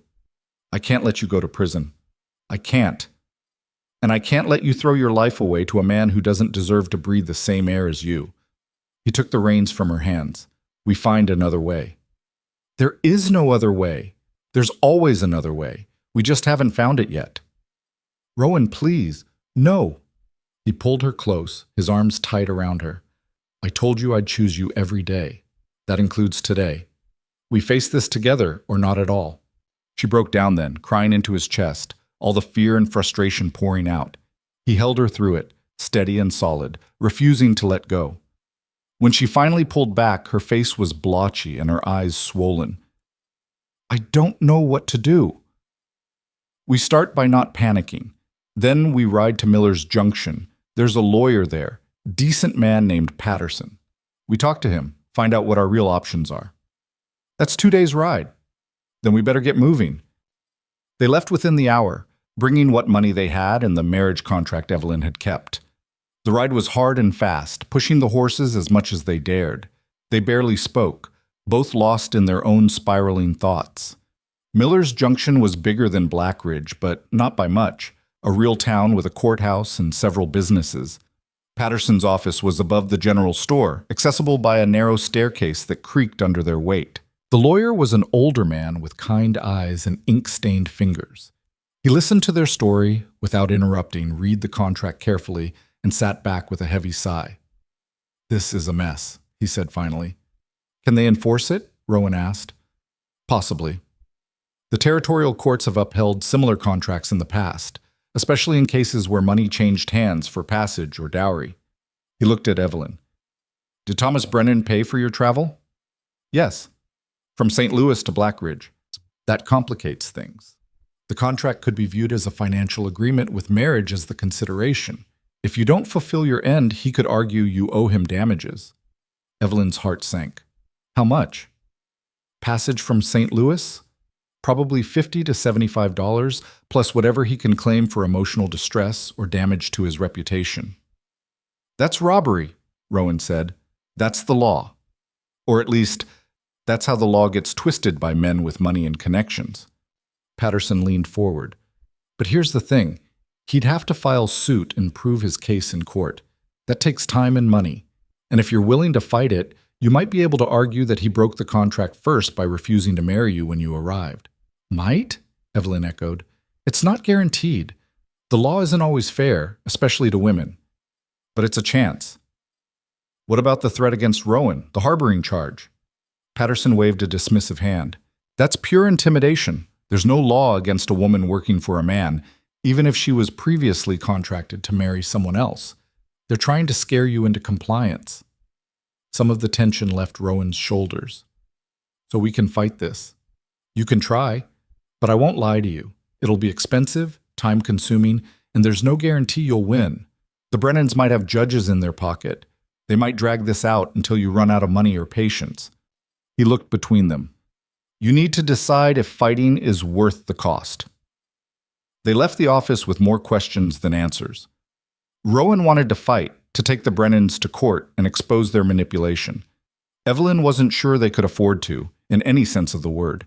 They found a boarding house for the night, a respectable place run by a widow who asked no questions. Evelyn lay in the narrow bed, staring at the ceiling while Rowan paced the room. "We have enough money," he said for the third time. "Between what we've saved and what we could get selling the furs early, we could afford Patterson's fees. And then what? We win, we lose everything we've worked for. We lose, we're in debt on top of it. So what's your alternative? Go back to Thomas?" "Maybe I should." He stopped pacing. "Say that again." "Maybe I should just go back, end this cleanly. You keep the cabin, the life you built. You what? Spend the rest of your life married to a man who abandoned you the first time? Who's only doing this now because his new wife wants to save face?" He knelt beside the bed, took her hands. "I know you're scared, I am too, but running back to him isn't the answer." "Then what is?" "We go back to Blackridge, we face them, and we call their bluff." "What if it's not a bluff?" "Then we deal with whatever comes next. Together." He squeezed her hands. "I'm not letting you go, not without a fight." The certainty in his voice steadied her. She'd spent so long being alone, being disposable, that she'd forgotten what it felt like to have someone refuse to give up on her. "Okay," she said. "We go back. We face them." They rode back to Blackridge 2 days later, arriving in the late afternoon. The town looked exactly the same, small, cold, unwelcoming. Evelyn felt sick just being back here. Richard Brennan was waiting at the saloon along with Thomas and a thin, pinched-looking woman who had to be the new Mrs. Brennan. They were sitting at a table by the window, visible to anyone passing by. A power play. Rowan and Evelyn walked in together. Every head in the saloon turned. "Miss Carter," Richard said, rising with exaggerated courtesy. "Mr. Hale, I wasn't sure you'd come."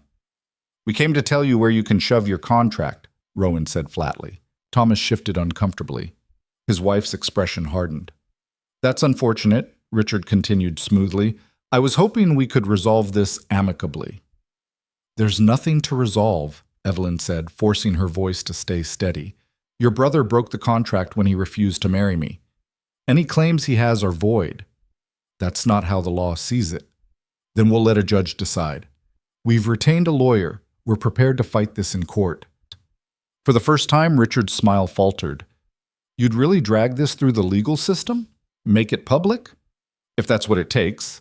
Thomas finally spoke up, his voice whiny and defensive. This is ridiculous. You're making a scene over nothing. Nothing?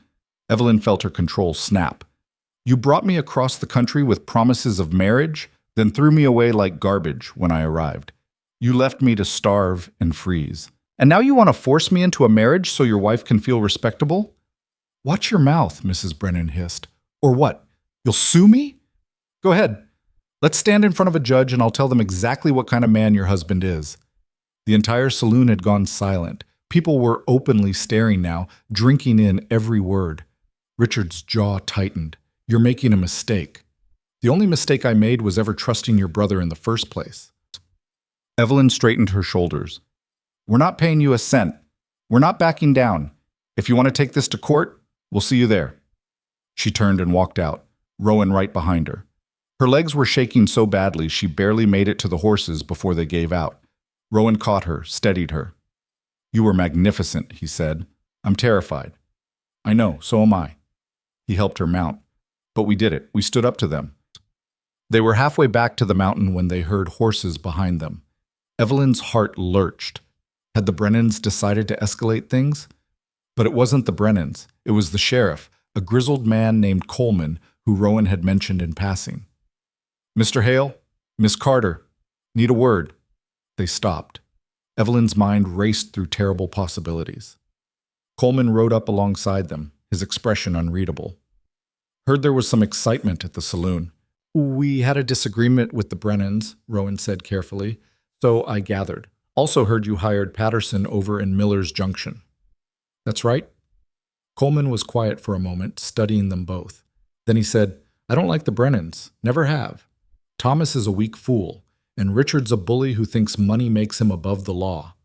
When word got around that they were trying to force a woman into marriage through legal threats, it didn't sit right with me. Hope flickered in Evelyn's chest. What are you saying? I'm saying that if this goes to court, I'll testify about the circumstances of Miss Carter's arrival in Blackridge, how Thomas refused to marry her, how she was left destitute, how the town turned its back on her. He looked directly at Evelyn. I'm saying I'll tell the truth, even if it makes some powerful people uncomfortable. Evelyn felt tears prick her eyes. Why would you do that? Because it's the right thing to do. And because I'm tired of men like the Brennans thinking they can do whatever they want. He tipped his hat. You two watch yourselves. They're not going to take kindly to being challenged. He rode off, leaving them stunned. Did that just happen? Evelyn asked. I think it did.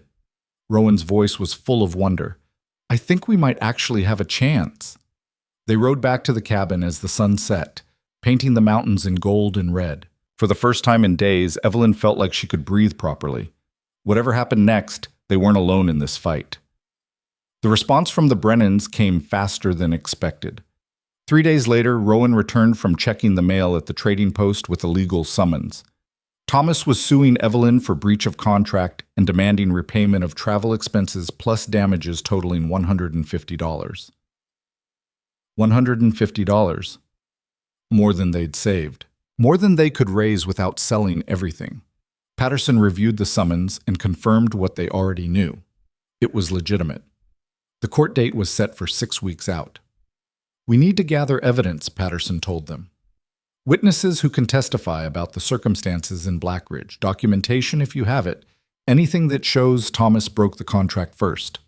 Evelyn had the letters Thomas had sent her, full of promises about their future together. Rowan had his original contract with Evelyn, showing that their work arrangement came after Thomas's abandonment. Sheriff Coleman agreed to testify, as did Garrett from the general store, who admitted he'd seen Evelyn's desperation firsthand. But the Brennans had resources too.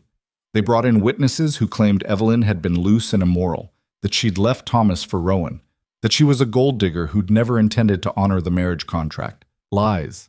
All of it. But presented with the confidence of people who'd bought their truth. The weeks crawled by. Evelyn could barely eat, barely sleep. The sewing work piled up, neglected. Rowan tried to maintain normalcy, but she could see the strain in his face, the way his shoulders stayed perpetually tight. The night before the trial, they sat by the fire, not talking. There was nothing left to say. Tomorrow, a judge would decide their fate. "Whatever happens," Rowan said finally, "I don't regret any of it. Not bringing you here, not falling for you, not fighting for us.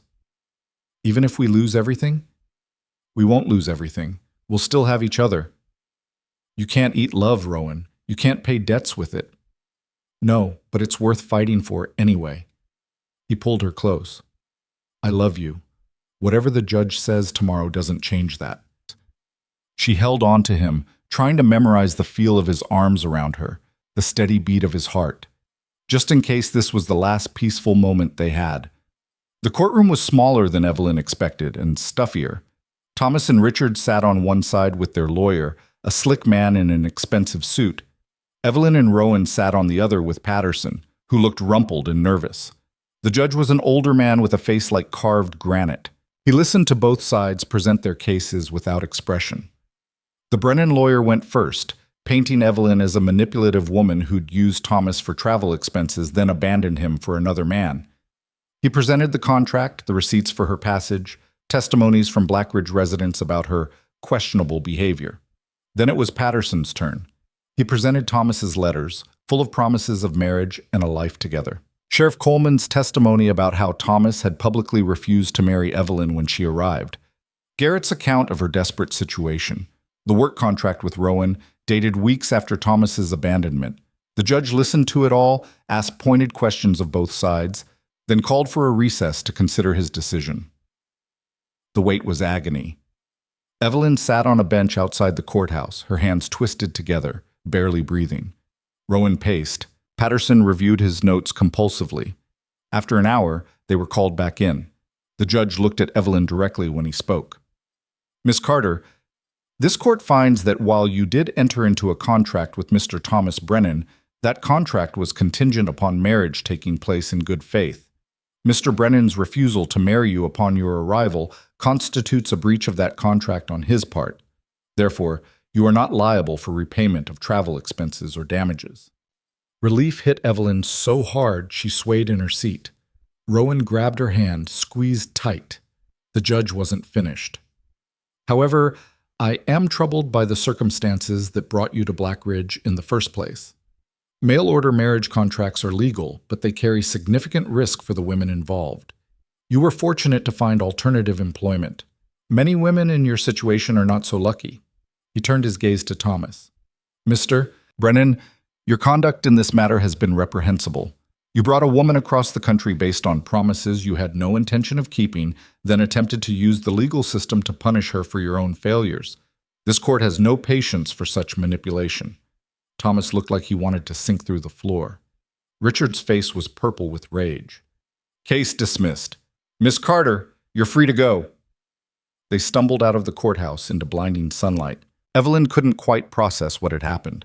They'd won. Actually won. "We did it," Rowan said, his voice full of disbelief. "We actually did it." She started laughing, couldn't stop. The relief was so overwhelming it had nowhere to go but out in great gasping laughs that turned into sobs. Rowan held her while she cried, and she realized he was crying too. They'd fought the system and won, not because they were powerful or connected, but because they'd told the truth and refused to back down. Patterson emerged from the courthouse grinning. "That was one of the most satisfying moments of my legal career. Did you see Thomas's face?" "What do we owe you?" Rowan asked. "Consider it pro bono. That verdict was payment enough." He shook both their hands. "You two take care of each other?" They rode out of town the next morning, leaving Blackridge behind for what Evelyn hoped would be the last time. The mountain rose ahead of them, solid and real and home. As they climbed higher, the town disappearing behind them, Evelyn felt something shift inside her. She wasn't running anymore, wasn't hiding. She was choosing this life, this man, this future, freely and completely. "What are you thinking about?" Rowan asked. "That I'm free. Really, truly free." He smiled. "What are you going to do with all that freedom?" "Build something that lasts. With you." The cabin appeared around the bend exactly as they'd left it. Evelyn had never been so happy to see four walls and a roof in her life. They were home. The first snow of the season came early that year, dusting the cabin roof in mid-October. Evelyn stood at the window watching it fall, a cup of coffee warming her hands, and felt a contentment so deep it almost frightened her. A year ago she'd been sleeping in alleys, bleeding from split hands, convinced she'd die before winter ended. Now she was home. "You're going to wear a hole in that floor staring out the window all day," Rowan said from the table, where he was oiling a harness. "I'm not staring all day, just appreciating what we have. What we have is work that needs doing before the real snow hits." But he was smiling when he said it. She turned from the window. "The preserves are done, the wood's stacked, the traps are set. What else is there?" "Always something. That's mountain living." "Then maybe we take a day, just one day where we don't work ourselves into the ground." He looked up, surprised. "You feeling all right?" "I'm feeling like we won, Rowan. We beat them, and I want to actually enjoy that instead of immediately moving on to the next crisis."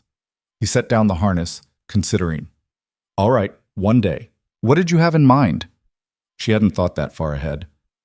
"I don't know, something normal. Something people do when they're not just surviving." They ended up riding to the overlook, a spot Rowan had shown her months ago where you could see 3 valleys spread out below. The view was different with the first snow. Everything softened, the harsh edges smoothed away. They sat on a fallen log, shoulders touching, watching the world turn white. "I want to marry you," Rowan said suddenly. Evelyn's heart jumped. "What?" "Properly. Not because of a contract or because the law says so, because I want to." He turned to face her. "I know marriage is probably the last thing you want after everything with Thomas, and I'm not good at romantic gestures, but I love you, and I want to build a life with you that's official and real and—" She kissed him before he could finish fumbling through the rest of it. "Yes," she said when they broke apart. "Yes, I'll marry you." "Yeah?" "Yeah, but on one condition." His expression turned wary. "What condition?" "We do it our way. No contracts, no lawyers, no paperwork that can be used against us later. Just us and someone to make it official and witnesses we actually trust." "I can live with that." He pulled her close. "When?"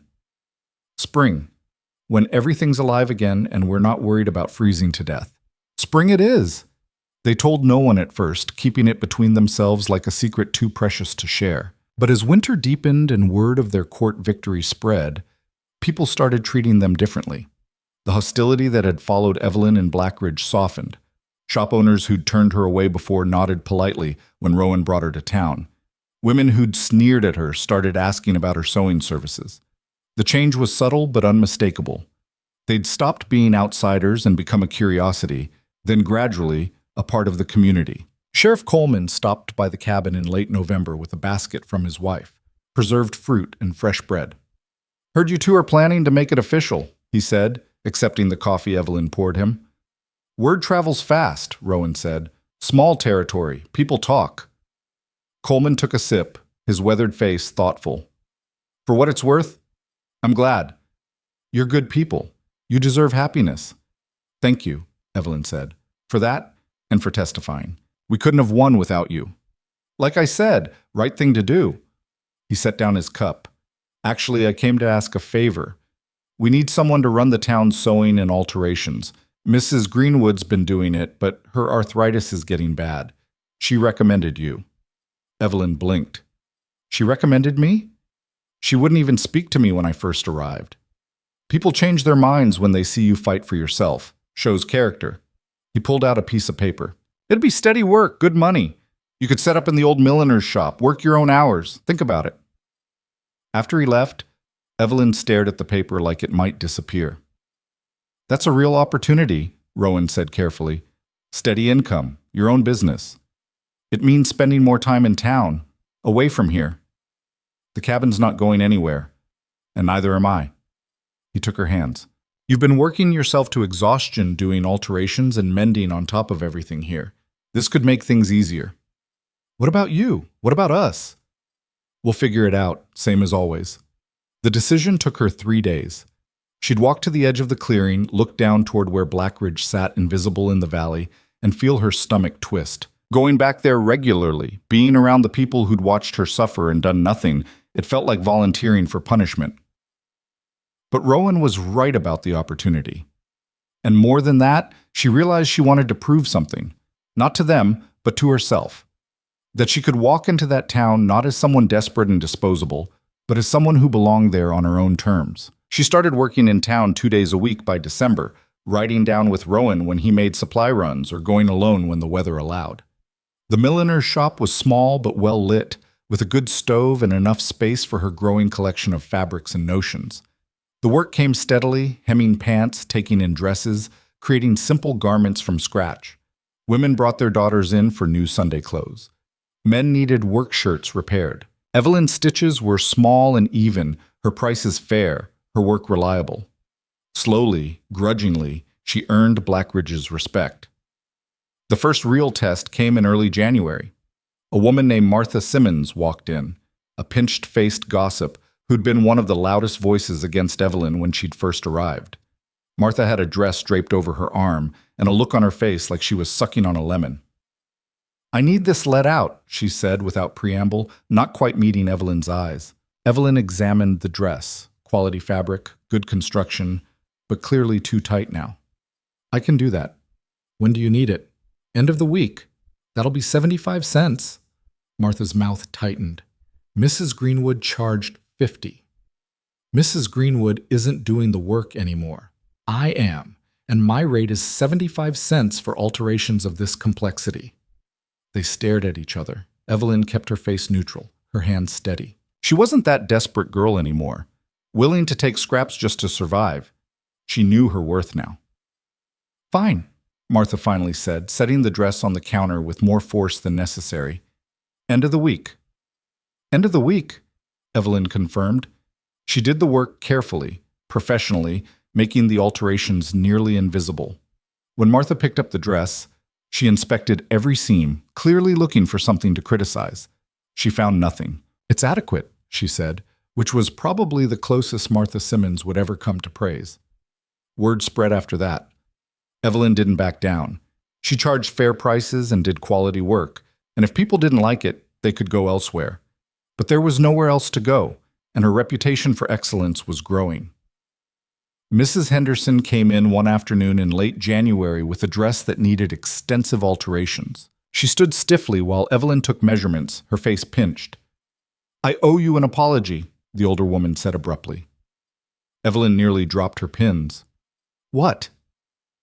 "When you came here, I treated you poorly, threw you out when you needed help most." Mrs. Henderson's voice was tight.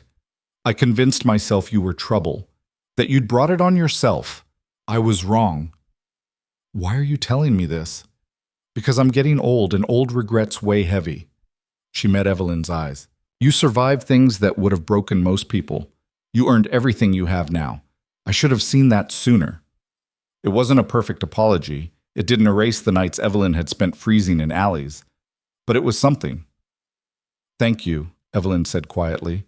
"I appreciate you saying so." The dress alterations were impeccable. Mrs. Henderson paid without complaint and left without another word, but something had shifted. The next week, she sent 2 of her boarding house residents to Evelyn for new work clothes. Winter passed in a rhythm of work and preparation. Evelyn spent her town days sewing, her mountain days with Rowan, and the evenings planning their wedding. They kept it simple. They'd marry in the spring at the cabin, with Sheriff Coleman officiating and whoever wanted to make the trip as witnesses. "What about your family?" Evelyn asked one night in February, when the wind was howling outside and they were warm by the fire. "Don't you have anyone you want to invite?" Rowan was quiet for a long moment. "Had a sister once. Haven't seen her in 8 years, don't even know if she's still alive." "What happened?" "After my accident, after my face got torn up, she stopped visiting, stopped writing. Her husband said it upset their children to see me. She chose them over me."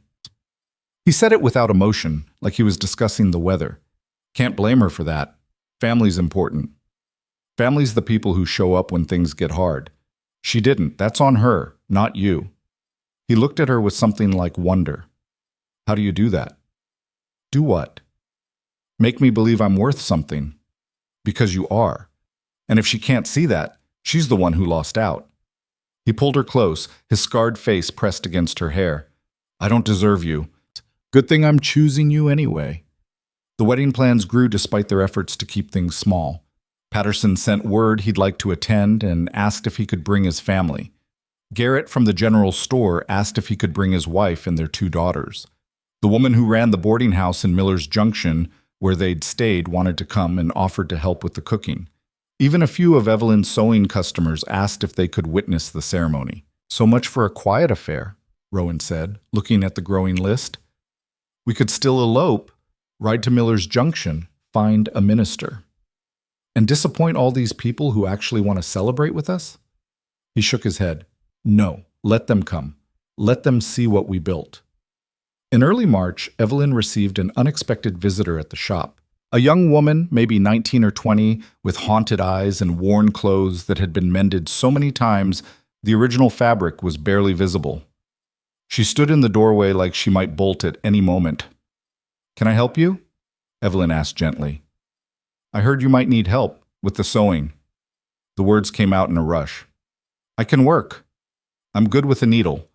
I don't need much pay, just somewhere to be. Evelyn recognized that desperation. She'd worn it like a second skin not so long ago. What's your name? Sarah Mitchell. Where are you from, Sarah? St. Louis. I came out here with... She stopped, swallowed hard. It doesn't matter. It didn't work out. I've been in Blackridge for 2 weeks. Nobody's hiring. The story was so familiar it hurt. Evelyn set down the dress she'd been hemming and really looked at the girl. Thin, exhausted, trying so hard to appear strong. Let me see your stitching. Sarah pulled out a handkerchief from her pocket, the edges finished with tiny, perfect stitches. The work was excellent, better than most. How much can you pay? Sarah asked, her voice small. Wrong question. How much do you need to survive? Sarah blinked. What? Food, shelter, basic supplies. How much do you need per week to get by? I don't understand. I'm not looking for someone desperate enough to work for nothing. I'm looking for a real apprentice, someone I can teach who can help me build this business. That means fair wages, regular hours, and actual training. Evelyn pulled out a piece of paper, started writing.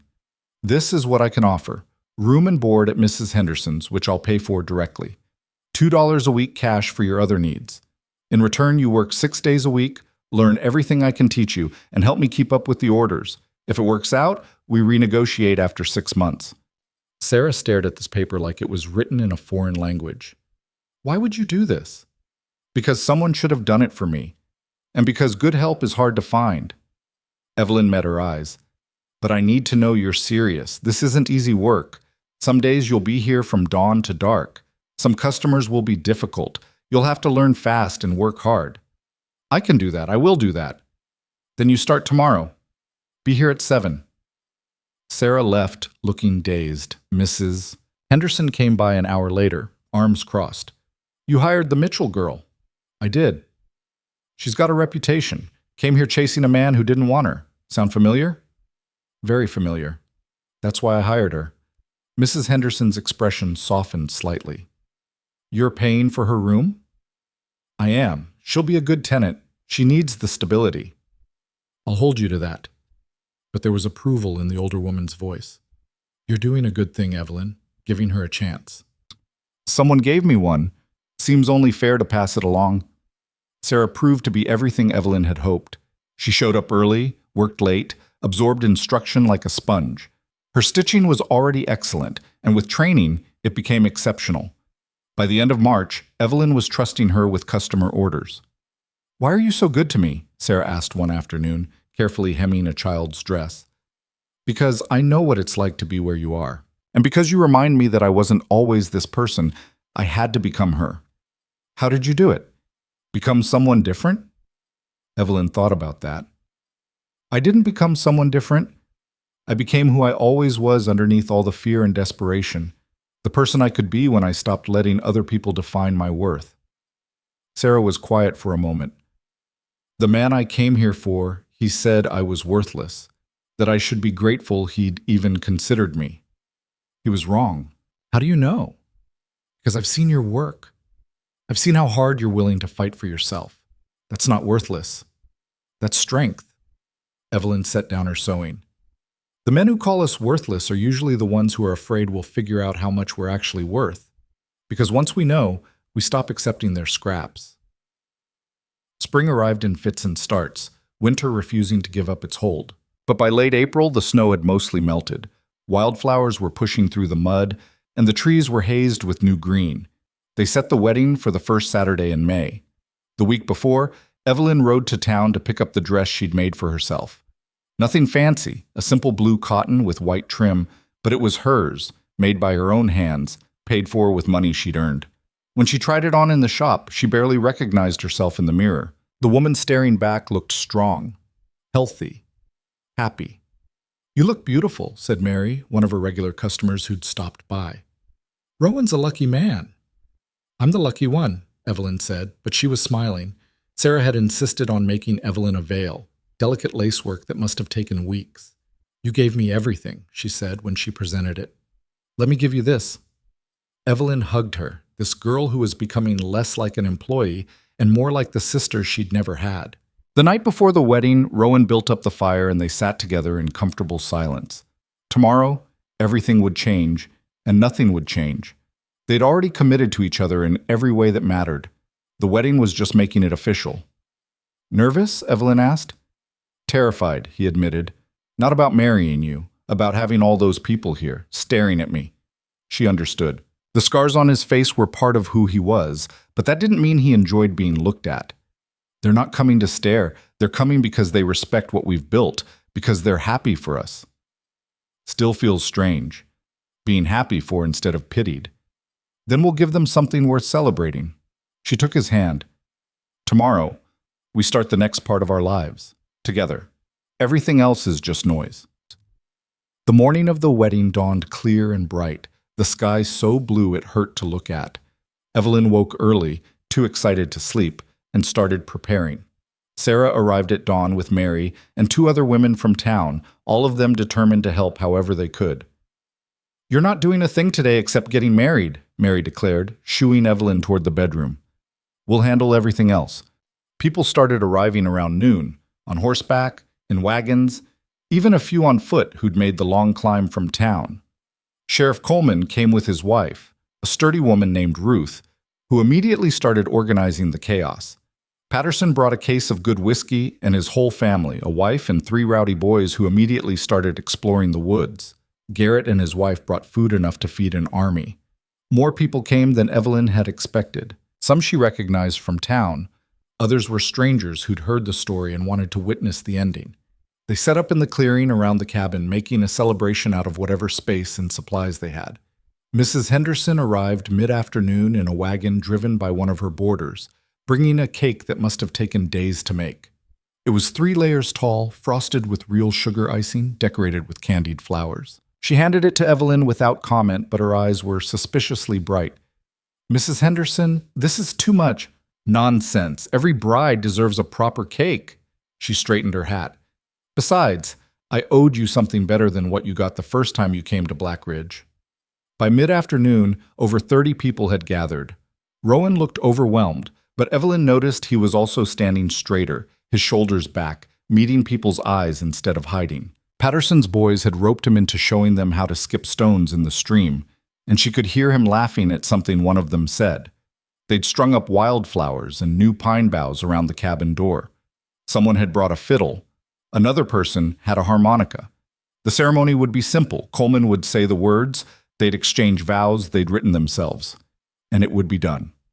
As the sun started its descent toward the mountains, Coleman called everyone to gather.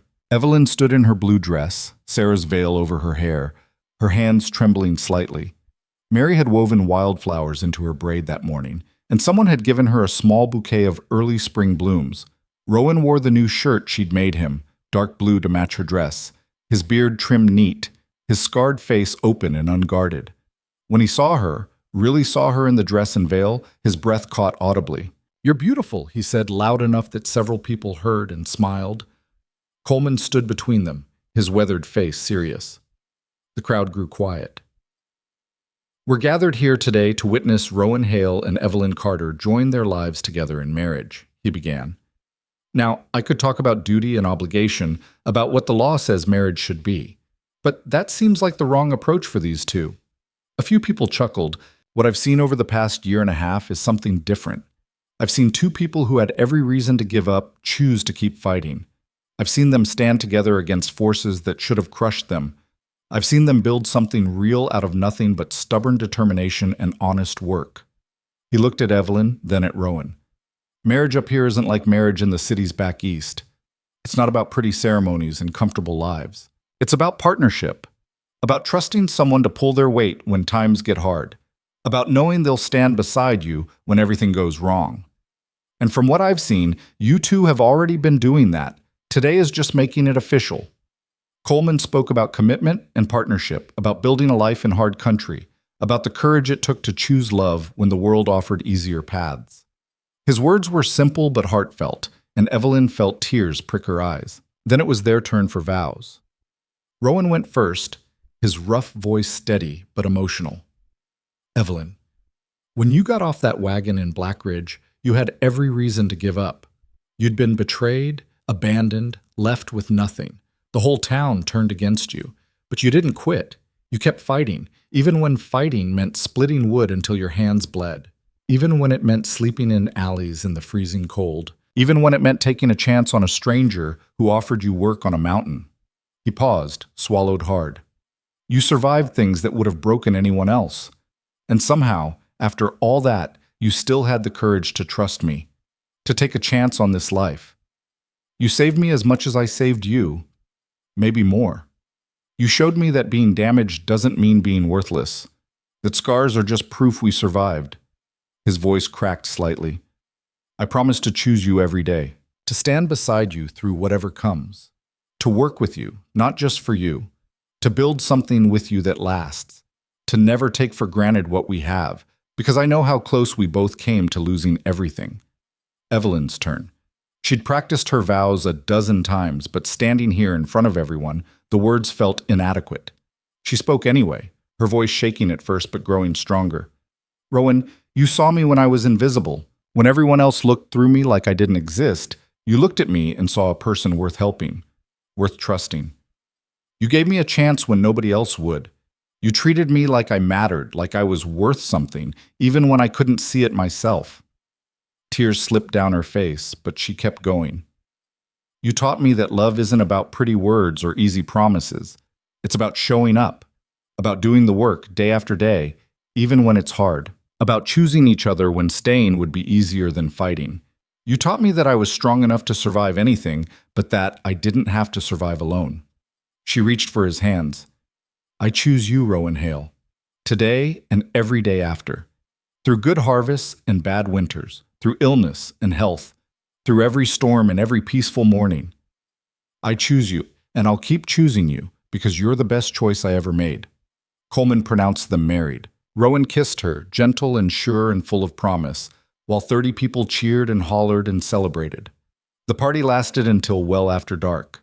The fiddle player knew every tune ever written, and people danced in the clearing by firelight.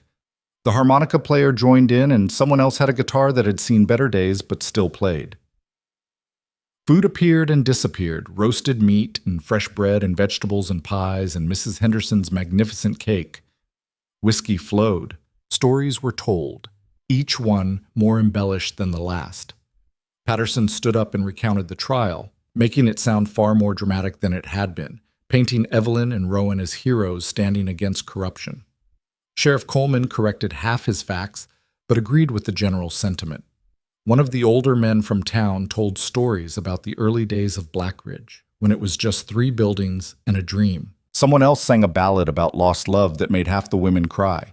The children ran wild in the darkening woods until their parents corralled them. Sarah danced with one of Patterson's sons, blushing when he complimented her dress. Mrs. Henderson sat with Ruth Coleman, the 2 older women watching the celebration with approval. Sheriff Coleman raised a toast around midnight when the fire was burning low and people were starting to think about the long ride home, to Rowan and Evelyn Hale. May they continue showing the rest of us how it's done. May their life together be as strong as the mountain they've claimed. And may they never forget that a whole community is rooting for them. Everyone drank to that, even the children with their cups of cider. Later, when the fire burned to embers and people started heading home, Promising to clean up tomorrow, Evelyn and Rowan stood at the cabin door watching them go. Wagons rolled away down the mountain trail, their lanterns bobbing like fireflies in the darkness. Voices called out final congratulations and well wishes. "We did it," she said, leaning against him. "We did." He pulled her close. "No regrets?" "Not a single one." They went inside, closing the door on the celebration and the witnesses and everything outside. Just them, the dying firelight, and the life they'd built together. The years that followed weren't easy. The mountain didn't suddenly become gentle because they loved each other. Winters were still brutal, storms still threatened, money was often tight. They fought sometimes, both too stubborn and damaged to navigate everything smoothly, but they kept choosing each other. Evelyn's sewing business grew until she had more work than she could handle alone. Sarah proved invaluable, her skills improving rapidly until she could handle most orders independently. By the end of the first year, Evelyn promoted her from apprentice to partner, splitting profits equally. "You don't have to do this," Sarah protested when Evelyn presented the new arrangement. "Yes, I do. You've earned it. And besides, I need you to be invested in this business because I'm going to be spending more time at the cabin." "Why? Is something wrong?" "No, something's very right. I'm pregnant." Sarah screamed and hugged her, and within an hour, half of Blackridge knew. The news spread to the mountain by the end of the day, brought by a trapper who happened to be passing through. Rowan's reaction was complicated. Joy and terror warred on his face. "We're too old for this," he said, pacing the cabin floor. "I'm 32, you're 38. That's not too old. What if something goes wrong?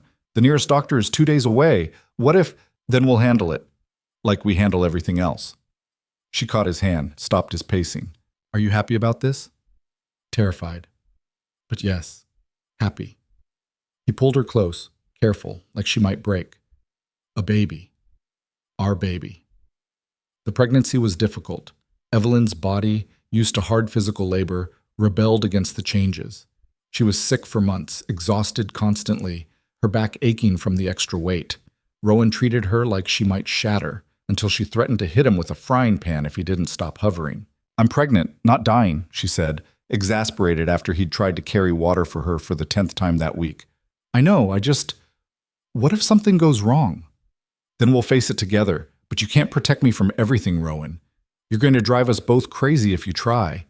He backed off slightly, though she still caught him watching her when he thought she wasn't looking, his face tight with worry. The baby came in late October during an early snow, attended by the midwife from Miller's Junction, a no-nonsense woman named Agnes who had delivered half the babies in the territory, and Rowan, who went white as a sheet but refused to leave Evelyn's side. Labor lasted 14 hours. Evelyn had never experienced pain like it, wave after wave that felt like it would tear her apart. She screamed, she cried, she cursed Rowan's name more than once. Agnes was unfazed. "You're doing fine," the midwife said. "First babies take time." "I'm dying," Evelyn gasped between contractions. "You're not dying. You're having a baby. Big difference." Rowan held her hand, let her squeeze until she thought she might break his fingers, murmured encouragement even though his face was gray with fear. And then, finally, a baby's cry split the air. A girl. Small but healthy, with a powerful set of lungs in her father's dark eyes. Agnes cleaned the baby efficiently, wrapped her in soft cloth, and placed her in Evelyn's arms. "Perfect. 10 fingers, 10 toes, good color. You did well." Holding her daughter for the first time, Evelyn felt something break open in her chest. This tiny person, this impossible gift, she'd fought for the chance to give this child a better life than she'd had. A life where she was wanted, chosen, loved without conditions. "She's perfect," Rowan whispered, his scarred face soft with wonder, tears streaming down his cheeks without shame. "She's loud," Evelyn said, but she was crying too. "Takes after her mother." They named her Catherine, after Evelyn's mother, Kate for short. The first months were brutal. Kate screamed constantly, slept in random intervals, and demanded attention at all hours. Evelyn walked the floor with her at 2 in the morning, 3 in the morning, 4 in the morning, so exhausted she could barely stand. Rowan took turns when he could. This rough mountain man transformed into someone who sang lullabies in his gravelly voice and rocked the baby with surprising gentleness. Sarah came up from town once a week, bringing supplies and news and giving Evelyn a few hours to sleep. "You look terrible," she said cheerfully on one visit. "I feel terrible. How do people do this more than once?" "They forget how bad it was. That's what my mother always said." But gradually, Kate settled into something resembling a routine. She started sleeping longer stretches. Her cries became distinguishable, hungry versus tired versus just wanting attention. Evelyn learned to function on broken sleep, to nurse while half asleep, to tell the difference between a cry that needed immediate attention and one that could wait 5 minutes. Rowan was a better father than he'd believed he could be. He built Kate a cradle that rocked smoothly, carved toys for her tiny hands, spoke to her in soft tones about the mountain and the trees and the animals. By the time Kate was 6 months old, she'd smile when he came through the door, reaching for him with chubby hands. "I never thought I'd have this," he admitted one evening, holding Kate while Evelyn prepared supper. "A family. Someone who looked at me without seeing the scars first. She doesn't know about scars yet. She just knows you're hers." "I don't want to mess this up." "You won't. You're already a good father." "How do you know?" "Because you care about being one. That's half the battle right there." Kate grew up wild and free on the mountain, learning to walk by pulling herself up on furniture Rowan had built, speaking her first words, Dada and Mama and No, in rapid succession. By the time she was 2, she could identify birds by their calls. By 3, she insisted on helping with everything. Her help usually making tasks take twice as long, but with 10 times the joy. Evelyn went back to sewing part-time when Kate turned 1, working from the cabin now more than the shop in town. Sarah had the Blackridge business running smoothly, and between them they'd built a reputation that extended throughout the territory. Orders came from towns 2 and 3 days' ride away. When Kate was 4, Evelyn realized she was pregnant again. This time she knew what to expect. The sickness, the exhaustion, the way her body would change. But knowing didn't make it easier. "We're too old for this," Rowan said, echoing his words from the first pregnancy. "You said that last time. We managed. Kate's going to have a sibling, a brother or sister. Is that all right with you?" He pulled her close, one hand resting on her still flat belly. "It's more than all right. It's everything." The second baby, a boy they named Jack after Rowan's father, came easier than Kate had. The labor was shorter, less intense, though still painful enough that Evelyn cursed fluently throughout. Agnes delivered him with the same efficient competence. Jack was quieter than Kate had been, content to watch the world with serious eyes. Where Kate had been all noise and motion, Jack was thoughtful, observant. He'd sit for hours watching Rowan work, absorbing everything without saying much. Kate was fascinated by her baby brother, wanting to hold him constantly, bringing him her favorite toys, singing to him in off-key but enthusiastic renditions of the songs Evelyn had sung to her. 2 years later came Marie, their third and final child. The pregnancy was harder. Evelyn was nearly 40 by then, and her body protested every change. But Marie arrived healthy and loud, ready to make her presence known. 3, Rowan said, looking at their brood with a mixture of pride and panic. "We have 3 children." "We do." "How did this happen?" "I think you know how it happened." He laughed, pulled her close despite the squirming baby between them. "I love you. I love all of this. Even when it's chaos. Especially when it's chaos. That's when you know you're alive." The cabin expanded again, becoming a real house. Rowan built an additional wing with 2 small bedrooms for the children, a larger workshop for Evelyn's sewing, a proper root cellar for food storage. He added a porch where they could sit on summer evenings and watch the sun set over the mountains. Life became a whirlwind of children's needs and business demands and the endless work of mountain living. Some days Evelyn wondered how they managed it all. Other days, usually when all 3 children were sick at once, or a late frost killed the garden, or the roof developed a leak during a storm, she knew exactly how they managed.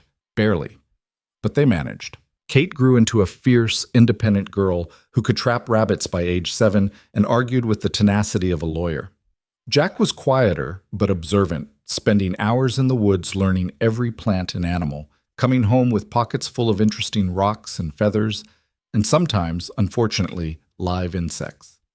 Marie had her father's hands and his talent for carving, producing surprisingly detailed animals from blocks of wood by the time she was 8. Sarah married a farmer from Miller's Junction, a steady man named David who treated her like she was precious.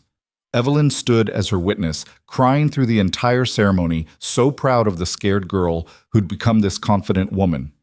"You saved my life," Sarah told her at the reception. "You saved your own life. I just gave you space to do it." "Same thing you keep telling me Rowan did for you." "Maybe. Or maybe we all save each other, a little bit at a time." Sarah and David built a house halfway between Miller's Junction and Black Ridge, close enough for Sarah to continue working at the shop. Within 2 years, they had a daughter. Sarah brought her to visit Evelyn, this tiny baby who represented everything Sarah had fought for. "Her name's Evelyn," Sarah said, placing the baby in Evelyn's arms. "After the woman who showed me what strength looks like." The years accumulated. Evelyn's hair started going gray. Rowan's beard went white. Their hands developed calluses on top of calluses, and arthritis began creeping into Evelyn's fingers, making the fine sewing work harder. But they didn't stop. The business expanded. Sarah took on her own apprentice, another young woman fleeing a bad situation. Together, they'd created something bigger than just sewing. They'd created a network of women helping each other survive and thrive. Rowan's carved figures became sought after, sold in stores as far away as Denver. People commissioned specific pieces: a wedding gift, a child's toy, a memorial for someone lost. His rough hands, scarred and weathered, created beauty and whimsy, and sometimes heartbreaking poignancy. The children grew. Kate announced at 15 that she wanted to be a doctor, which sent Rowan into a panic about how they'd afford medical school. Jack wanted to be a naturalist, studying plants and animals. Marie wanted to open her own shop, selling carvings and handmade goods. "They're going to leave," Rowan said one night after the children had gone to bed. "Eventually, they'll all leave the mountain." "That's what children do. They grow up and make their own choices." "I know, but this place, it's home. What if they decide it's not enough?" "Then we let them go. And we trust that we gave them roots strong enough to hold them, no matter where they end up." Kate was the first to leave, heading to a women's medical college back east at 17. Evelyn cried for a week after she left, missing her daughter's fierce presence and argumentative nature.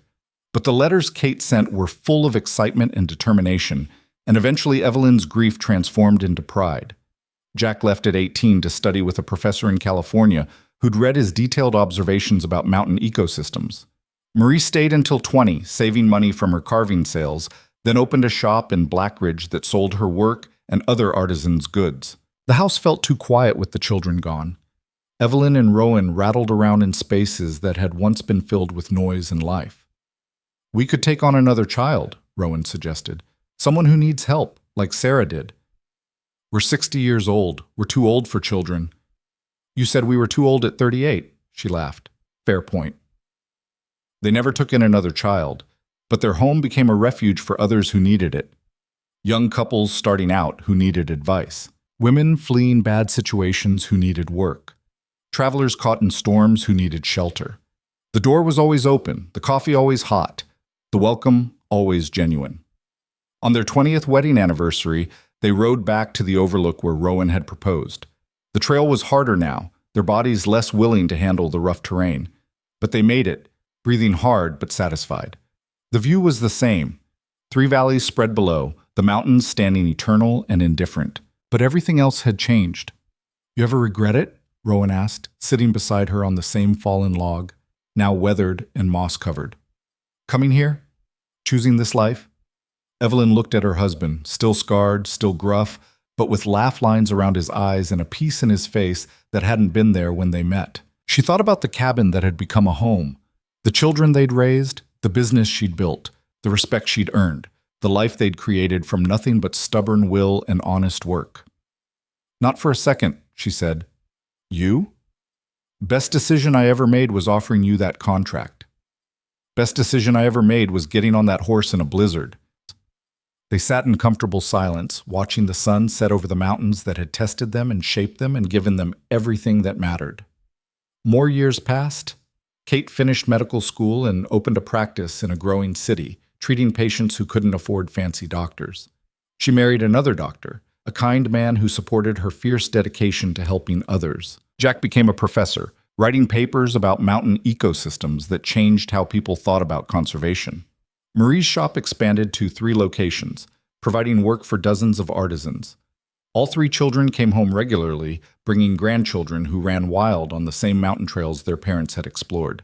The house filled with noise again during holidays.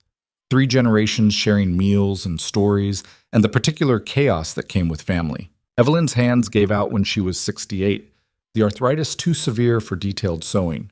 She cried the day she realized she couldn't thread a needle anymore, mourning the loss of the skill that had saved her life. "You taught others," Rowan reminded her. "Sarah's running a business that employs 15 women now. Your legacy isn't just in what you can do with your own hands. It's in what you taught others to do with theirs." Sarah visited monthly, bringing 1 or more of her 3 daughters, all of whom had learned to sew from their mother. The oldest, young Evelyn, had her namesake's talent and was already taking on complex commissions at 16. "She's better than I ever was," Evelyn admitted, watching the girl work. "She learned from the best," Sarah said. "You, me, and her own determination. That's a powerful combination." Rowan's hands stayed strong longer, but eventually age caught him too. At 70, he could no longer fell trees or work the trap lines alone. At 75, Jack had to help him with the heavier repairs around the property. They slowed down together, their world gradually shrinking from the whole mountain to the house and immediate clearing. But they didn't stop caring for the land or each other. On quiet evenings, they'd sit on the porch and watch the sunset, holding hands with fingers that were gnarled and spotted, but still found each other instinctively. "We had a good run," Rowan said one evening. "We're not done yet." "No, but we're getting closer." "Does that scare you?" He thought about it. "Not as much as it should. We built something that lasts. The children, the grandchildren, the businesses, this place. Parts of us will keep going after we're gone." "That's a comforting thought." "It is." He squeezed her hand. "But I'm not ready to go anywhere yet. Still got too much time to spend with you." "But—" Evelyn Carter.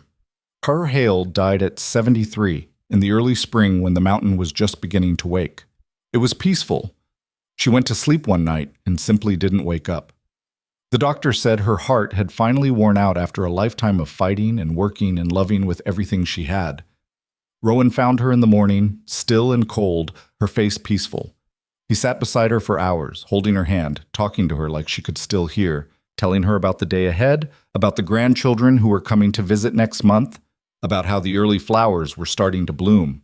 The funeral drew over 100 people, children and grandchildren, friends from decades of living, former apprentices who'd gone on to build their own businesses, people whose lives had been touched by Evelyn's fierce determination to survive and thrive. They buried her on the mountain she'd claimed under the trees Rowan had planted, with a view of the valleys spreading below.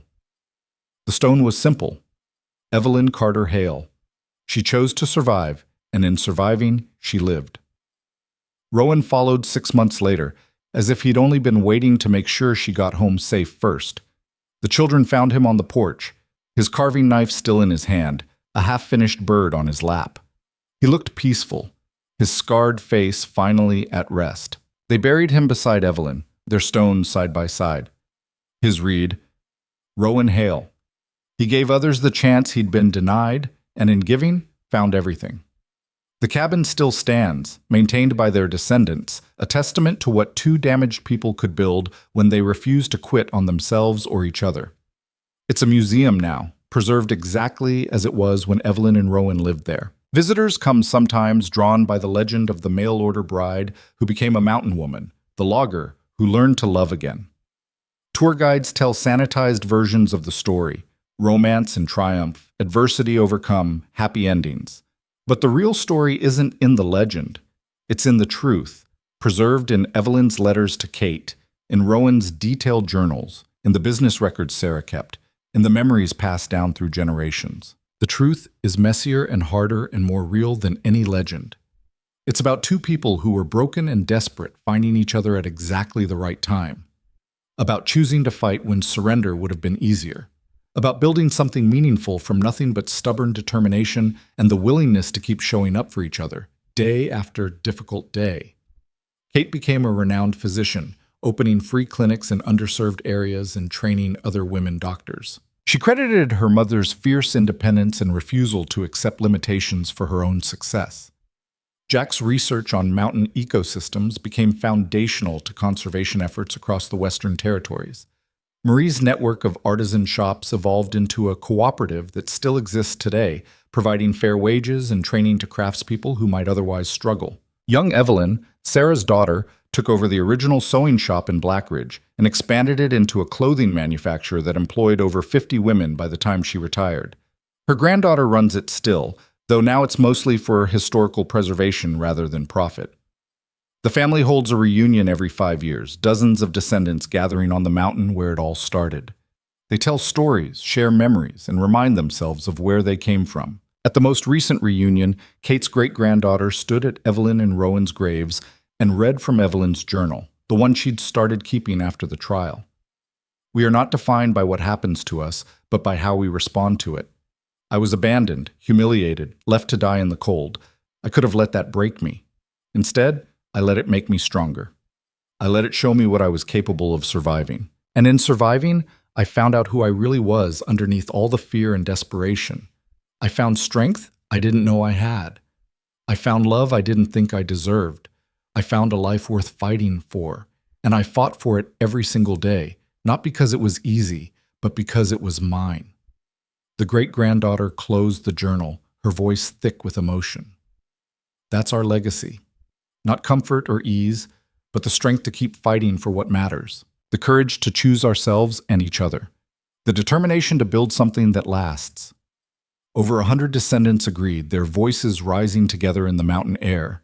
Because that's the real story, not a fairy tale about rescue or salvation, but a truth about two people who decided they were worth saving and did the hard work of saving themselves. Who learned that love isn't about completing each other, but about standing beside each other through the storms. Who discovered that strength isn't about never falling down, but about getting back up, again and again, until you've built a life worth standing for. Evelyn and Rowan didn't just survive.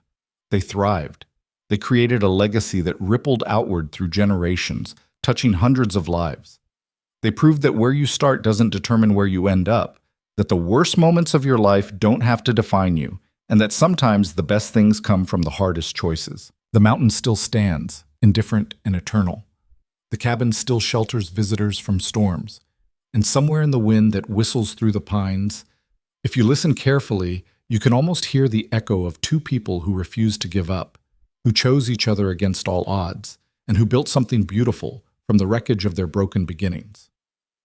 Their story isn't about perfection, it's about perseverance. It's about two imperfect people making imperfect choices, and somehow, through sheer stubborn determination, creating something that transcended their individual brokenness, and that, more than any legend, is worth remembering.